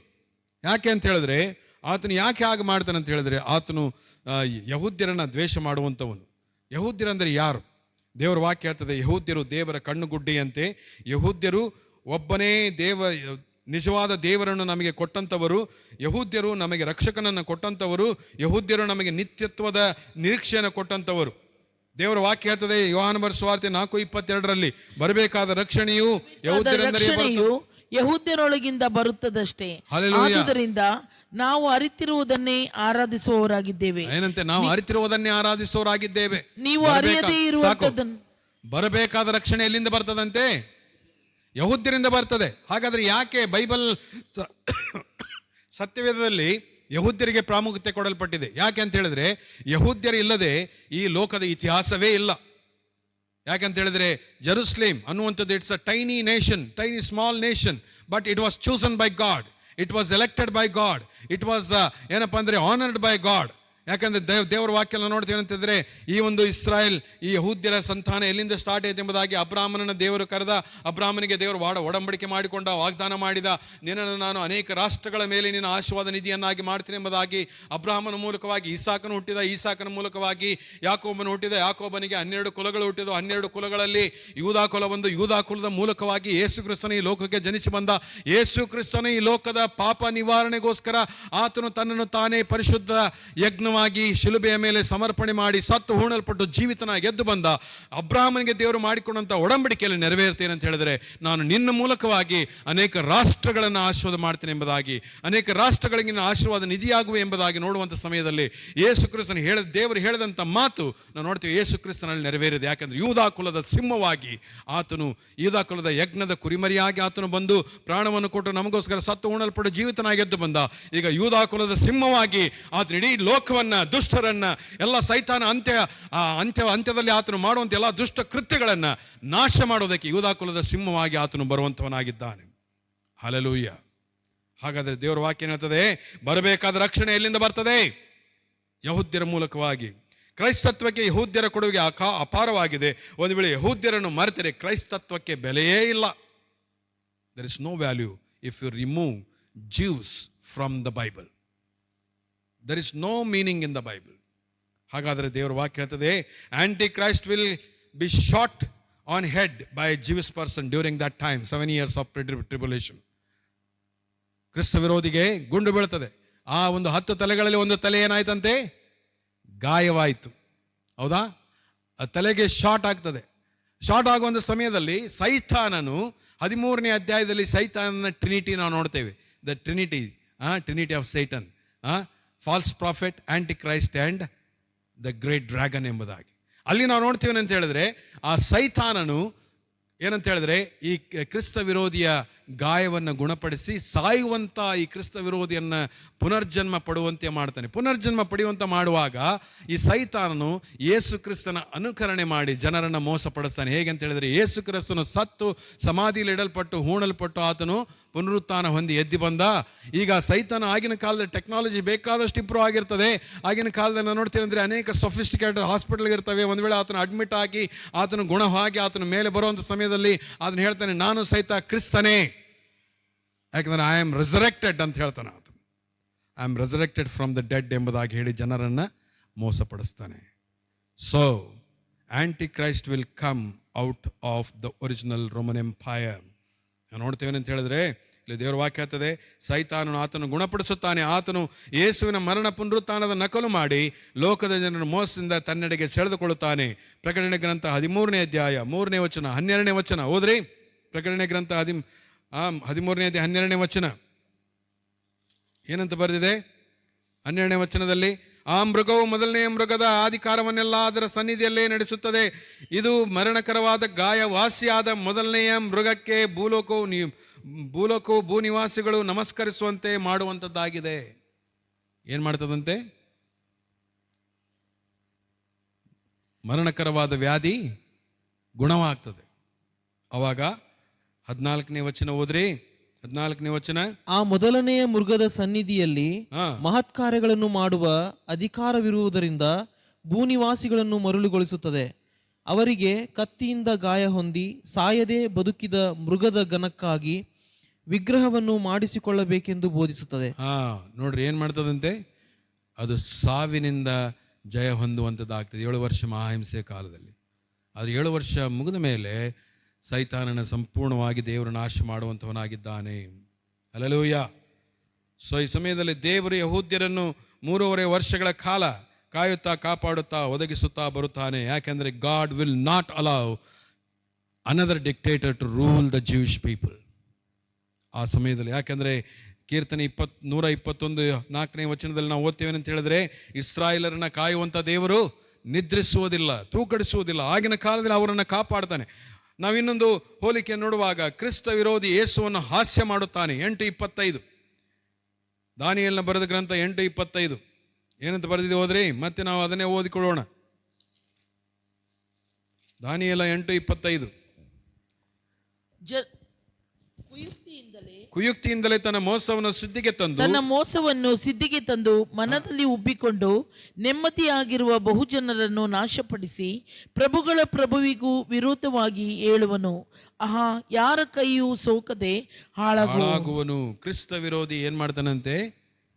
He will challenge Jesus Christ to fight against him. ಪ್ರಭುಗಳ ಪ್ರಭುವಿಗೆ ವಿರುದ್ಧವಾಗಿ ಆತನು ಏಳುವನು ಎಂಬುದಾಗಿ ಬರೆದಿದೆ. ಪ್ರಭುಗಳ ಪ್ರಭು ಎಂಬುದಾಗಿ ಇಲ್ಲಿ ಹೇಳುವಾಗ ಅದು ಯೇಸು ಕ್ರಿಸ್ತನೇ. ಸೈತಾನನ ಕ್ರಾಂತಿ ಪರಲೋಕದಿಂದಲೇ ಶುರುವಾಯಿತು ಎಂಬುದಾಗಿ ನಾವು ನೋಡ್ತೇವೆ. ಸೈತಾನನ ಕ್ರಾಂತಿ ಎಲ್ಲಿಂದ ಶುರುವಾಯಿತು? ಪರಲೋಕದಿಂದ ಶುರುವಾಯಿತು. ದೇವರ ವಾಕ್ಯ ಸ್ಪಷ್ಟವಾಗಿ ಹೇಳ್ತದೆ. ಯೆಶಾಯನ ಬರೆದ ಗ್ರಂಥ 14ನೇ ಅಧ್ಯಾಯದಲ್ಲಿ ಅದನ್ನು ನೋಡ್ತೇವೆ ಅಂತಂದ್ರೆ, ಅಲ್ಲಿ 12ನೇ ವಚನದಿಂದ ಓದುವಾಗ ಅಲ್ಲಿ ಸ್ಪಷ್ಟವಾಗಿ ಬರೆಯಲ್ಪಟ್ಟಿದೆ ಇಂಗ್ಲಿಷ್ನಲ್ಲಿ, I will I will I will I will I will ಎಂಬುದಾಗಿ 5 ಸಾರಿ ಹೇಳ್ತೇನೆ. ನಾನು ಉನ್ನತೋನ್ನತ ಸಿಂಹಾಸನದ ಮೇಲೆ ಕೂತುಕೊಳ್ತೇನೆ, ಅನೇಕ ಆಕಾಶದಲ್ಲಿರುವಂಥ ನಕ್ಷತ್ರಗಳ ಮೇಲೆ ಕೂತುಕೊಳ್ತೇನೆ, ನಾನು ಮೇಘಗಳ ಮೇಲೆ ಕೂತುಕೊಳ್ತೇನೆ, ನಾನು ಉನ್ನತೋನ್ನತ ಸಿಂಹಾಸನ ಪರಾತ್ಪರನ ಸಿಂಹಾಸನದ ಮೇಲೆ ಕೂತುಕೊಳ್ತೇನೆ ಎಂಬುದಾಗಿ ಆತನು ಅಹಂಕಾರ ಪಟ್ಟುಕೊಳ್ತಾನೆ. ಅಂದರೆ ಆತನ ಒಂದು ಕ್ರಿಸ್ತ ವಿರೋಧಿಯ ಹೋರಾಟ ಅಲ್ಲಿಂದನೇ ಶುರುವಾಯಿತು. ಎರಡನೇದಾಗಿ ನಾವು ನೋಡ್ತೀವಿ, ಆದಿಕಾಂಡದಲ್ಲಿ ಆತನು ಏನಂದರೆ ಏದೇನ್ ತೋಟಕ್ಕೆ ಬಂದು ಅಲ್ಲಿ ಏನಂತಂದರೆ ಹವ್ವಳಿಗೆ ಆದಾಮನಿಗೆ ಮೋಸ ಮಾಡುವಂಥ ಸಮಯದಲ್ಲಿ ಆತನು ಹೇಳ್ತಾನೆ, ನೀವು ಈ ಹಣ್ಣನ್ನು ತಿಂದರೆ ದೇವರಂತಾಗಿವರು ಎಂಬುದಾಗಿ ಹೇಳಿ ಅವರನ್ನು ಮೋಸ ಮಾಡ್ತಾನೆ.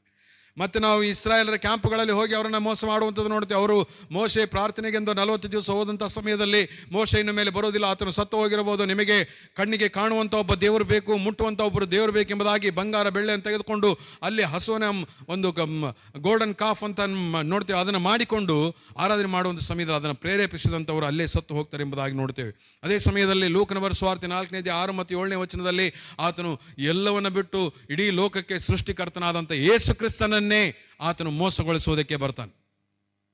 ಯೇಸು ಕ್ರಿಸ್ತನನ್ನೇ ಆತನು ಮೋಸಗೊಳಿಸೋದಕ್ಕೆ ಬರ್ತಾನೆ. ಆತನೇನಂತ ಹೇಳಿದ್ರೆ, ನಿನ್ನ ಕಣ್ಣಿಗೆ ಕಾಣುವಂಥ ಇದೆಲ್ಲವೂ ಸಹಿತ ನಾನು ನಿನಗೆ ಕೊಡ್ತೇನೆ, ನೀನು ಒಂದು ಸಾರಿ ನನಗೆ ಅಡ್ಡ ಬೀಳು ಎಂಬುದಾಗಿ ಹೇಳ್ತಾನೆ.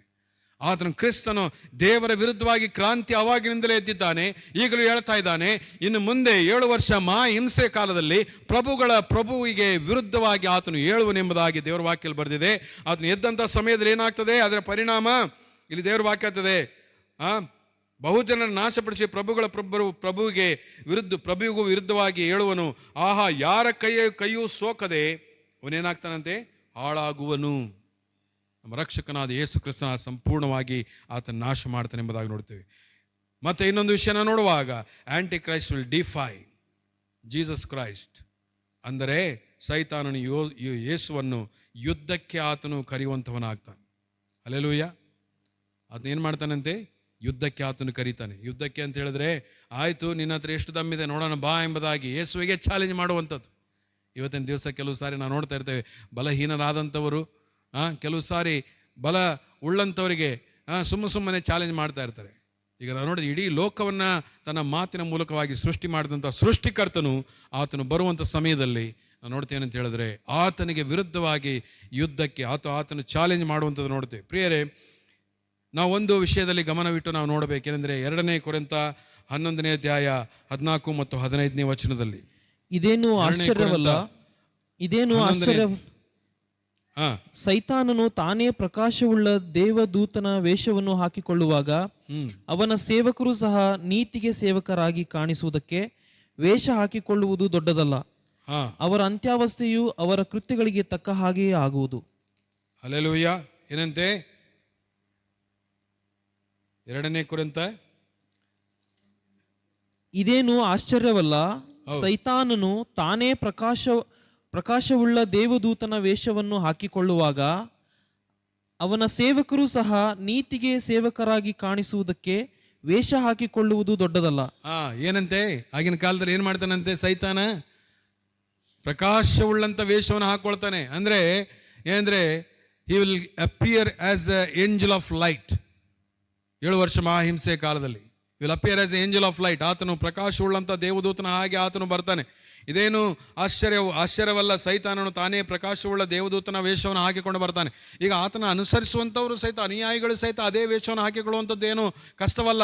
ಹಾಗಾದರೆ ಇವತ್ತಿನ ದಿವಸ ಒಂದು ಎಚ್ಚರಿಕೆ ವಹಿಸಬೇಕಾದಂಥ ಒಂದು ಸಮಯ ಏನಂತ ಹೇಳಿದ್ರೆ, ನಾವು we should be very careful to discriminate whether this light is from God or from Satan ಎಂಬುದಾಗಿ. ಈ ಒಂದು ಬೆಳಕು ಇದು ಕ್ರಿಸ್ತನಿಂದ ಬಂದಿದೆಯೋ ಕ್ರಿಸ್ತ ವಿರೋಧಿಯಿಂದ ಬಂದಿದೆಯೋ ಅಂತ ಗುರುತಿಸುವಂಥ ಶಕ್ತಿ ನಮಗೆ ಬರಬೇಕು. ಇಲ್ಲವಾದರೆ ನಾವು ಬಹಳ ಸಂಕಷ್ಟಕ್ಕೆ ಒಳಗಾಗ್ತೇವೆ. ಇವತ್ತಿನ ದಿವಸ ಅನೇಕರು ಮೋಸಕರವಾದ ರೀತಿಯಲ್ಲಿ ಬಂದು ಏನಂದರೆ, ಕ್ರಿಸ್ತನ ಆ ಒಂದು ಪ್ರಕಾಶವು ನನಗೆ ಸಿಕ್ಕಿದೆ, ಹಾಗೆ ಆಯಿತು ಹೀಗೆ ಆಯಿತು ಎಂಬುದಾಗಿ ಸುಳ್ಳು ದರ್ಶನಗಳನ್ನು ಹೇಳಿಕೊಂಡು ಜನರನ್ನು ಮೋಸಗೊಳಿಸುವಂಥ ಅನೇಕರು ಜನ ಬರ್ತಾರೆ. ಆದರೆ ಆಗಿನ ಕಾಲದಲ್ಲಿ ಸೈತಾನ ಸ್ವತಃ ಆತನು ಪ್ರಕಾಶವುಳ್ಳ ದೇವದೂತನ ವೇಷವನ್ನು ಹಾಕಿಕೊಂಡು ಬಂದು ಆತನ ಅನುಯಾಯಿಗಳು ಸಹಿತ ಅದೇ ರೀತಿಯಾಗಿ ಬಂದು ಅಲ್ಲಿರುವಂಥ ಅನೇಕ ಜನರನ್ನು ಮೋಸಗೊಳಿಸ್ತಾರೆ ಎಂಬುದಾಗಿ ನೋಡ್ತೇವೆ. ಆ ಮೋಸಗೊಳಿಸುವಂಥ ಸಮಯದಲ್ಲಿ ಅನೇಕರು ದೇವರ ಮಕ್ಕಳೇ ಒಂದು ವೇಳೆ ಬಲಿಗೆ ಬೀಳುವಂಥದ್ದು ಸಾಧ್ಯತೆ ಇರ್ತದೆ. ನಾವು ನೋಡ್ತೇವೆ ಅಂದರೆ, ಇಲ್ಯುಮಿನಾಟಿ ಅನ್ನುವಂಥದ್ದು ಪ್ರಕಾಶವನ್ನು ಹೊಂದಿದವರು ಎಂಬುದಾಗಿ ಇಲ್ಲಿ ಬರೆಯಲ್ಪಟ್ಟಿದೆ. ಇಲ್ಯುಮಿನಾಟಿ ಅನ್ನುವಂಥದ್ದು ಒಂದು ತಪ್ಪಾದ ಧರ್ಮಪಂಥ. Streams of the world order flowing from the Illuminati is clearly occultic and demonic ಎಂಬುದಾಗಿ, ದೆವ್ವಗಳಿಂದ ತುಂಬಿದಂಥ ಒಂದು ಪಂಥ. Do not be deceived by the people those who say they are enlightened, they have seen the light from heaven, because Satan also can appear as an angel of light. ಸೈತಾನನು ಸಹಿತ ಬೆಳಕಿನ ಹಾಗೆ ಬರ್ತಾನೆ. ಕೊನೆಯದಾಗಿ ನಾವು ನೋಡ್ತೀವಿ ಅಂತ ಹೇಳಿದ್ರೆ, ಇಲ್ಲಿ ದೇವರ ವಾಕ್ಯ ಹೇಳ್ತದೆ, ದಾನಿಯೇಲ 8ನೇ ಅಧ್ಯಾಯ 24ನೇ ವಚನ, he will force the mark, he will kill everyone who refuse to take the mark. ಬಲದಿಂದಲ್ಲ ಅತ್ಯಧಿಕವಾಗಿ ಹಾಳು ಮಾಡಿ ವೃದ್ಧಿಗೆ ಬಂದು ಇಷ್ಟಾರ್ಥವನ್ನು ತೀರಿಸಿಕೊಳ್ಳುವನು, ಬಲಿಷ್ಠರನ್ನು ದೇವರ ಜನರನ್ನು ಧ್ವಂಸ ಮಾಡುವನು, ಯುಕ್ತಿಯಿಂದಲೇ ತನ್ನ ಮೋಸವನ್ನು ಸಿದ್ಧಿಗೆ ತಂದು. ಸಾಕು ಇರಲಿ. ಈಗ ಪ್ರಕಟಣೆ ಗ್ರಂಥ 13ನೇ 17 ಮತ್ತು 18ನೇ ವಚನ ಓದ್ರಿ. ಪ್ರಕಟಣೆ ಗ್ರಂಥ 13ನೇ ಅಧ್ಯಾಯ ಅಥವಾ 16ರಿಂದ 18 ವಚನಗಳನ್ನು ಓದ್ರಿ. ಈ 2ನೇ ಮೃಗವು ದೊಡ್ಡವರು ಚಿಕ್ಕವರು, ಐಶ್ವರ್ಯವಂತರು ಬಡವರು, ಸ್ವತಂತ್ರರು ದಾಸರು ಎಲ್ಲರೂ ತಮ್ಮ ತಮ್ಮ ಬಲಗೈಯ ಮೇಲಾಗಲಿ ಹಣೆಯ ಮೇಲಾಗಲಿ ಗುರುತು ಹೊಂದಬೇಕೆಂತಲೂ, ಆ ಗುರುತು ಯಾರಿಗಿಲ್ಲವೋ ಅವರು ಕ್ರಯ ವಿಕ್ರಯಗಳನ್ನು ನಡೆಸಕೂಡದೆಂತಲೂ ಆಜ್ಞೆ ಮಾಡುತ್ತದೆ. ಆ ಗುರುತು ಯಾವುದೆಂದರೆ ಮೊದಲನೆಯ ಮೃಗದ ಹೆಸರು ಅಥವಾ ಅದರ ಹೆಸರನ್ನು ಸೂಚಿಸುವ ಅಂಕೆ. ಇದರಲ್ಲಿ ಜ್ಞಾನವು ಅಡಕವಾಗಿದೆ. ಬುದ್ಧಿವಂತನು ಆ ಮೃಗದ ಅಂಕೆಯನ್ನು ಎಣಿಸಲಿ. ಅದು ಒಬ್ಬ ಮನುಷ್ಯನನ್ನು ಸೂಚಿಸುವ ಅಂಕೆಯಾಗಿದೆ. ಅದರ ಅಂಕೆಯು 666. ಹಲ್ಲೆಲೂಯಾ. ಸೊ ಇದನ್ನು ಓದುವಂಥ ಸಮಯದಲ್ಲಿ ನಮಗೆ ಅರ್ಥ ಆಗ್ತದೆ ಅಂತ ಹೇಳಿದ್ರೆ, ಅಂತ್ಯ ದಿನಗಳಲ್ಲಿ ಕ್ರಿಸ್ತ ವಿರೋಧಿ ಏನು ಮಾಡ್ತಾನೆ, ತನ್ನ ಒಂದು ಚಿಹ್ನೆಯನ್ನು ಹಾಕುವಂಥ, ಮುದ್ರೆಯನ್ನು ಹಾಕುವಂಥವನಾಗಿದ್ದಾನೆ. ಈ ಮುದ್ರೆ ಯಾರು ಹಾಕಿಸಿಕೊಳ್ಳುವುದಿಲ್ವೋ ಅವರಿಗೆ ವಿನಾಶ ಕಾಯ್ದಿರ್ತದೆ ಎಂಬುದಾಗಿ. Christians are being killed, persecuted, displaced for so many reasons, and Jews also. It could be jealousy, religious hatredness and strong faith. Antichrist will destroy fearlessly and with the terror. He will terrorize the whole world ಎಂಬುದಾಗಿ ನೋಡ್ತೇವೆ. ಆಗಿನ ಕಾಲದಲ್ಲಿ Hitler ಸಹ ಅದೇ ರೀತಿಯಾಗಿ ಮಾಡಿದ, ಕ್ರೈಸ್ತರನ್ನು, ಯಹೂದ್ಯರನ್ನು ಹಿಂಸೆ ಪಡಿಸಿದ. ಈಗಲೂ ಸಹಿತ 7 ವರ್ಷ ಮಹಾಹಿಂಸೆ ಕಾಲದಲ್ಲಿ ಸೈತಾನ ಅದೇ ರೀತಿಯಾಗಿ ಮಾಡಿದ್ರು. ಹಾಗಾದರೆ ಪ್ರಿಯರೇ, ನಾವು ಭಯಪಡುವಂಥದ್ದು ಅವಶ್ಯಕತೆ ಇಲ್ಲ. ಯಾಕೆಂದರೆ ದೇವರ ವಾಕ್ಯ ಹೇಳ್ತದೆ, 2 ಥೆಸಲೋನಿಕ 2:3-8 ಹೀಗೆ ಹೇಳ್ತದೆ ಅಂದರೆ, ಆ ಒಂದು ದಿನಗಳು ಬರುವುದಕ್ಕಿಂತ ಮುಂಚೆ ಯೇಸು ಕ್ರಿಸ್ತನ ಮಧ್ಯಾಕಾಶದಲ್ಲಿ ಕಾಣಿಸಿಕೊಂಡು ಕೊಳ್ಳುವಂಥ ಸಮಯದಲ್ಲಿ ಸಭೆ ಎಂಬ ಕನ್ನಿಕೆ ಎತ್ತಲ್ಪಡ್ತದೆ ಎಂಬುದಾಗಿ. ನಾವು ಮಹಾಹಿಂಸೆಯ ಕಾಲಕ್ಕೆ ನಾವು ಹೋಗೋದಿಲ್ಲ. ಹಲ್ಲೆಲೂಯಾ. ಮಹಾಹಿಂಸೆಯ ಕಾಲದಲ್ಲಿ ನಾವು ಪ್ರವೇಶ ಮಾಡೋದಿಲ್ಲ, ಅದಕ್ಕಿಂತ ಮುಂಚೆ ಎತ್ತಲ್ಪಡ್ತೇವೆ. ದೇವರ ವಾಕ್ಯ ಹೇಳ್ತದೆ, ಯೋಹಾನ ಬರೆಸುವ ವಾರ್ತೆ 14:1-3 ನಿಮ್ಮ ಹೃದಯ ಕಳವಳಗೊಳ್ಳದಿರಲಿ, ದೇವರನ್ನು ನಂಬಿರಿ, ನನ್ನನ್ನು ನಂಬಿರಿ. ನಾನು ನನ್ನ ತಂದೆಯ ಮನೆ ಅನೇಕ ಬಿಡಾರಗಳಿವೆ, ಇಲ್ಲದಿದ್ದರೆ ನಿಮಗೆ ಹೇಳುತ್ತಿದ್ದನು. ನಾನು ಹೋಗಿ ನಿಮಗೋಸ್ಕರ ಬಿಡಾರಗಳನ್ನು ಸಿದ್ಧ ಮಾಡಿ ತಿರುಗಿ ಬರ್ತೇನೆ. ತಿರುಗಿ ಬಂದು ನಾನು ನಿಮ್ಮನ್ನು ಕರೆದುಕೊಂಡು ಹೋಗ್ತೇನೆ. ಯಾಕೆಂದರೆ ನಾನು ಇರುವಂಥ ಸ್ಥಳದಲ್ಲಿಯೇ ನೀವು ಸಹ ಇರಬೇಕೆಂಬುದು. ಹಾಗಾದರೆ ಕ್ರೈಸ್ತರಿಗೆ, ನಂಬಿಗಸ್ತ ಕ್ರೈಸ್ತರಿಗೆ, ಕ್ರಿಸ್ತನ ನಂಬಿಕೆಯನ್ನು ಕಾಪಾಡಿಕೊಳ್ಳುವಂಥ ಕ್ರೈಸ್ತ ಸೈನಿಕರಿಗೆ ಒಂದು ನಿರೀಕ್ಷೆ ಇದೆ. ಅದೇನಂತ ಹೇಳಿದ್ರೆ, ಯೇಸು ಕ್ರಿಸ್ತನು ಮಧ್ಯಾಕಾಶದಲ್ಲಿ ಕಾಣಿಸಿಕೊಳ್ಳುವಂಥ ಸಮಯದಲ್ಲಿ ನಾವು ಎತ್ತಲ್ಪಡ್ತೇವೆ. ನಾವು ಎತ್ತಲ್ಪಟ್ಟು ಆತನೊಂದಿಗೆ ಇರುವುದಕ್ಕೆ ಹೋಗ್ತೇವೆ, ಆತನು ಇರುವಂಥ ಸ್ಥಳದಲ್ಲಿ ನಾವು ಇರೋದಕ್ಕೆ ಹೋಗ್ತೇವೆ ಎಂಬುದಾಗಿ. ಮತ್ತು ಯೆಶಾಯನ ಬರೆದ ಗ್ರಂಥ 7:14 ಹೇಳ್ತದೆ, ಇಮ್ಯಾನ್ಯುಯೇಲ್ ಎಂಬುದಾಗಿ ಆತನ ಹೆಸರು. ಯೆಶಾಯನ ಬರೆದ ಗ್ರಂಥ 7ನೇ ಅಧ್ಯಾಯ 14ನೇ ವಚನದಲ್ಲಿ ಸ್ಪಷ್ಟವಾಗಿ ಹೇಳ್ತದೆ, ಒಬ್ಬ ಕನ್ನಿಕೆಯು ಒಬ್ಬ ಮಗನನ್ನು ಹಡೆಯೋಳು, ಆತನಿಗೆ ಮೇಲೆ ಒಂದು ಹೆಸರಿಡಬೇಕು, ಯಾಕೆಂದರೆ ದೇವರು ನಮ್ಮ ಸಂಗಡ ಇದ್ದಾನೆ ಎಂಬುದಾಗಿ ಅದರ ಅರ್ಥ. ಮತ್ತಾಯನ ಬರೆಸುವ ವಾರ್ತೆ 28:20 ನಾವು ನೋಡ್ತೀವಿ. ಅಂದರೆ ಆ ದೇವರ ವಾಕ್ಯ ಸ್ಪಷ್ಟವಾಗಿ ಹೇಳ್ತದೆ ಏನಂತ ಹೇಳಿದ್ರೆ, ನೋಡಿರಿ, ಯುಗದ ಸಮಾಪ್ತಿಯವರೆಗೂ ಎಲ್ಲ ದಿವಸ ನಾನು ನಿಮ್ಮ ಸಂಗಡ ಇರ್ತೇನೆ ಎಂಬುದಾಗಿ. ಪ್ರಿಯರೇ, ಈ ಸಮಯದಲ್ಲಿ ದೇವರ ಮಕ್ಕಳಾಗಿರುವಂಥ ನಾವು ಈ ಸತ್ಯವನ್ನು ಅರ್ಥ ಮಾಡಿಕೊಳ್ಳೋಣ. ಏನಂತ ಹೇಳಿದ್ರೆ, ಒಂದು ವೇಳೆ ಸೈತಾನನು 7 ವರ್ಷ ಮಹಾಹಿಂಸೆಯ ಕಾಲದಲ್ಲಿ ಆತನು ಬಂದು ಆತನು ತನ್ನ ದುಷ್ಟ ಅಧಿಕಾರ ನಡೆಸುವಂಥ ಸಮಯದಲ್ಲಿ, ಈಗ ಹಿಂದೆ ಕಳೆದ ಏನಂದರೆ 19ನೇ ಶತಮಾನದಲ್ಲಿದ್ದಂಥ ಒಬ್ಬ ಮಹಾಕ್ರೂರವಾದಂಥ ಒಬ್ಬ ಸರ್ವಾಧಿಕಾರಿ ಹಿಟ್ಲರ್, ಆತನಲ್ಲಿ ಮತ್ತು ಸೈತಾನಲ್ಲಿದ್ದಂಥ ಗುಣಗಳು ಎಷ್ಟು ಹೋಲಿಕೆ ಆಗಿವೆ. ಕ್ರೈಸ್ತರು ಎಚ್ಚೆತ್ತುಕೊಳ್ಳುವಂಥ ಸಮಯ. ಈ ಸಮಯದಲ್ಲಿ ದೇವರು ನಮ್ಮನ್ನು ವಿಶೇಷವಾದ ರೀತಿಯಲ್ಲಿ ಆಶೀರ್ವದಿಸಿ ಎಚ್ಚೆತ್ತುಕೊಂಡು ನಾವು ನಿಜವಾಗಿಯೂ ನಮ್ಮ ಕ್ರಿಸ್ತಿಯ ಹೋರಾಟವನ್ನು ಮಾಡಿ ನಮ್ಮ ನಂಬಿಕೆಯನ್ನು ಕಾಪಾಡಿಕೊಂಡು ನಮ್ಮ ರಕ್ಷಕನಾದ ಯೇಸು ಕ್ರಿಸ್ತನು ಬರುವಾಗ ಜೀವೆಂಬ ಜಯಮಾಲೆಯನ್ನು ಹೊಂದಿಕೊಳ್ಳೋದಕ್ಕೆ ಸಿದ್ಧರಾಗೋಣ. ದೇವರು ನಿಮ್ಮೆಲ್ಲರನ್ನ ಆಶೀರ್ವಾದ ಮಾಡಲಿ. ಪ್ರಾರ್ಥನೆ ಮಾಡೋಣ. ಕೃಪಾಭರಿತನಾದಂಥ ನಮ್ಮ ಪರಲೋಕದ ಪರಂಪ್ರೀತಿಯುಳ್ಳ ತಂದೆಯಾದ ದೇವರೇ, ನಿನ್ನ ವಾಕ್ಯಗಳನ್ನು ಕೇಳಿಸಿಕೊಂಡಂಥ ನಿನ್ನ ಪ್ರಿಯ ಮಕ್ಕಳನ್ನು ಆಶೀರ್ವದಿಸು. ದೇವರೇ, ವಾಕ್ಯಗಳು ವ್ಯರ್ಥವಾಗಿ ಹೋಗದಂತೆ ಕ್ರೈಸ್ತರಾದ ನಾವು ಮುಂದೆ ಲೋಕಕ್ಕೆ ಸಂಭವಿಸ್ತಕ್ಕಂಥ ಆ ಒಂದು ಮಹಾ ಕಠಿಣ ದಿನಗಳು, ಅವುಗಳಲ್ಲಿ ನಾವು ಭಾಗಿಯಾಗಲಾರದೆ ಇನ್ನು ಮಧ್ಯಾಕಾಶದಲ್ಲಿ ಕಾಣಿಸಿಕೊಳ್ಳುವ ಎತ್ತಲ್ಪಟ್ಟು ನಿನ್ನೊಂದಿಗೆ ಇದ್ದು ನಿನ್ನೊಂದಿಗೆ ನಿತ್ಯತ್ವದ ಭಾಗ್ಯವನ್ನು ಪಡ್ಕೊಳ್ಳುವಂತೆ ಸಹಾಯ ಮಾಡು. ದೇವಾಯ ಸಮಯದಲ್ಲಿ ದೇವರೇ, ನಿನ್ನ ವಾಕ್ಯಗಳನ್ನು ಕೇಳಿಸಿಕೊಂಡಿದ್ದೇವೆ. ನಮ್ಮ ನಂಬಿಕೆಯನ್ನು ದೃಢಪಡಿಸು, ಬಲಪಡಿಸು, ಆಶೀರ್ವದಿಸು. ನಮ್ಮನ್ನು ನಿನ್ನಲ್ಲಿ ನಿರಂತರವಾಗಿ ನಾವು ನಮ್ಮ ನಂಬಿಕೆಯನ್ನು ಕಾಪಾಡಿಕೊಳ್ಳೋದಕ್ಕೆ ಶಕ್ತಿಯನ್ನು ಕೊಡು. ಕೇಳುವಂತೆ ಎಲ್ಲ ನಿನ್ನ ಮಕ್ಕಳನ್ನು ಆಶೀರ್ವದಿಸು. ಯೇಸು ಸ್ವಾಮಿ ಬೆಳೆದೇವೆ ತಂದೆ, ಆಮೇನ್. ನಾವೆಲ್ಲರೂ ಒಟ್ಟಾಗಿ ಸೇರಿ ಕರ್ತನ ಪ್ರಾರ್ಥನೆ ಮಾಡಿಕೊಳ್ಳೋಣ. ಪರಲೋಕದಲ್ಲಿರುವ ನಮ್ಮ ತಂದೆ, ನಿನ್ನ ನಾಮ ಪರಿಶುದ್ಧ ಎನಿಸಲ್ಪಡಲಿ, ನಿನ್ನ ರಾಜ್ಯವು ಬರಲಿ, ನಿನ್ನ ಚಿತ್ತವು ಪರಲೋಕದಲ್ಲಿ ನೆರವೇರೋ ಪ್ರಕಾರ ಭೂಲೋಕದಲ್ಲಿಯೂ ನೆರವೇರಲಿ. ನಮ್ಮ ಮನದಿಂದ ಆಹಾರನ ಇವತ್ತು ನಮಗೆ ದಯಪಾಲಿಸು. ನಮಗೆ ತಪ್ಪು ಮಾಡೋದನ್ನು ಕ್ಷಮಿಸಂತೆ ನಮ್ಮ ತಪ್ಪುಗಳನ್ನು ಕ್ಷಮಿಸು. ನಮ್ಮ ಶೋಧನೆಗೆ ಸೇರಿಸಕ್ಕೆ ಹೆಣ್ಣು ತಪ್ಪಿಸು. ಯಾಕಂದರೆ ರಾಜ್ಯವು, ಬಲವು, ಮಹಿಮೆ ಸದಾಕಾಲ ನಿನ್ನವೇ ತಂದೆ, ಆಮೇನ್. ವಿಶ್ವಾಸದಿಂದ ದೇವರ ಆಶೀರ್ವಾದ ಹೊಂದಿಕೊಳ್ಳೋಣ. ಈಗ ನಮ್ಮ ರಕ್ಷಕನಾದ ಯೇಸು ಕ್ರಿಸ್ತನ ಕೃಪೆ, ತಂದೆ ಆದ ದೇವರ ಪ್ರೀತಿ, ಪರಿಶುದ್ಧಾತ್ಮನ ನ್ಯೂನತೆ ಸಹವಾಸ ಈಗಲೂ ಯಾವಾಗಲೂ ಸದಾಕಾಲವು ಸೇರಿ ಬಂದಂತೆಲ್ಲ ನಿನ್ನ ಪ್ರಿಯ ಮಕ್ಕಳೊಂದಿಗೂ, ವಿಶೇಷವಾಗಿ ನಿನ್ನ ಸಂದೇಶವನ್ನು ಕೇಳ್ತಿರುವಂತೆಲ್ಲ ನಿನ್ನ ಪ್ರಿಯ ಮಕ್ಕಳೊಂದಿಗೂ, ಜೀವ ಮತ್ತು ಮರಣಗಳ ಮಧ್ಯದಲ್ಲಿ ಹೋರಾಟ ಮಾಡುತ್ತಿರುವಂಥ ಅನೇಕ ನಿನ್ನ ಮುದ್ದು ಮಕ್ಕಳೊಂದಿಗೂ, ಕಣ್ಣೆತ್ತಿ ಪರ್ವತಗಳ ಕಡೆಗೆ ನೋಡುತ್ತಾ ನಿನ್ನ ಸಹಾಯವು ಅಪೇಕ್ಷೆ ಪಡುವಂತೆ ಎಲ್ಲ ನಿನ್ನ ಮಕ್ಕಳೊಂದಿಗೂ ನಿರಂತರವಾಗಿರಲಿ. ಆಮೇನ್. ದೇವರು ನಿಮ್ಮೆಲ್ಲರನ್ನ ಆಶೀರ್ವಾದ ಮಾಡಲಿ. ಆಮೇನ್.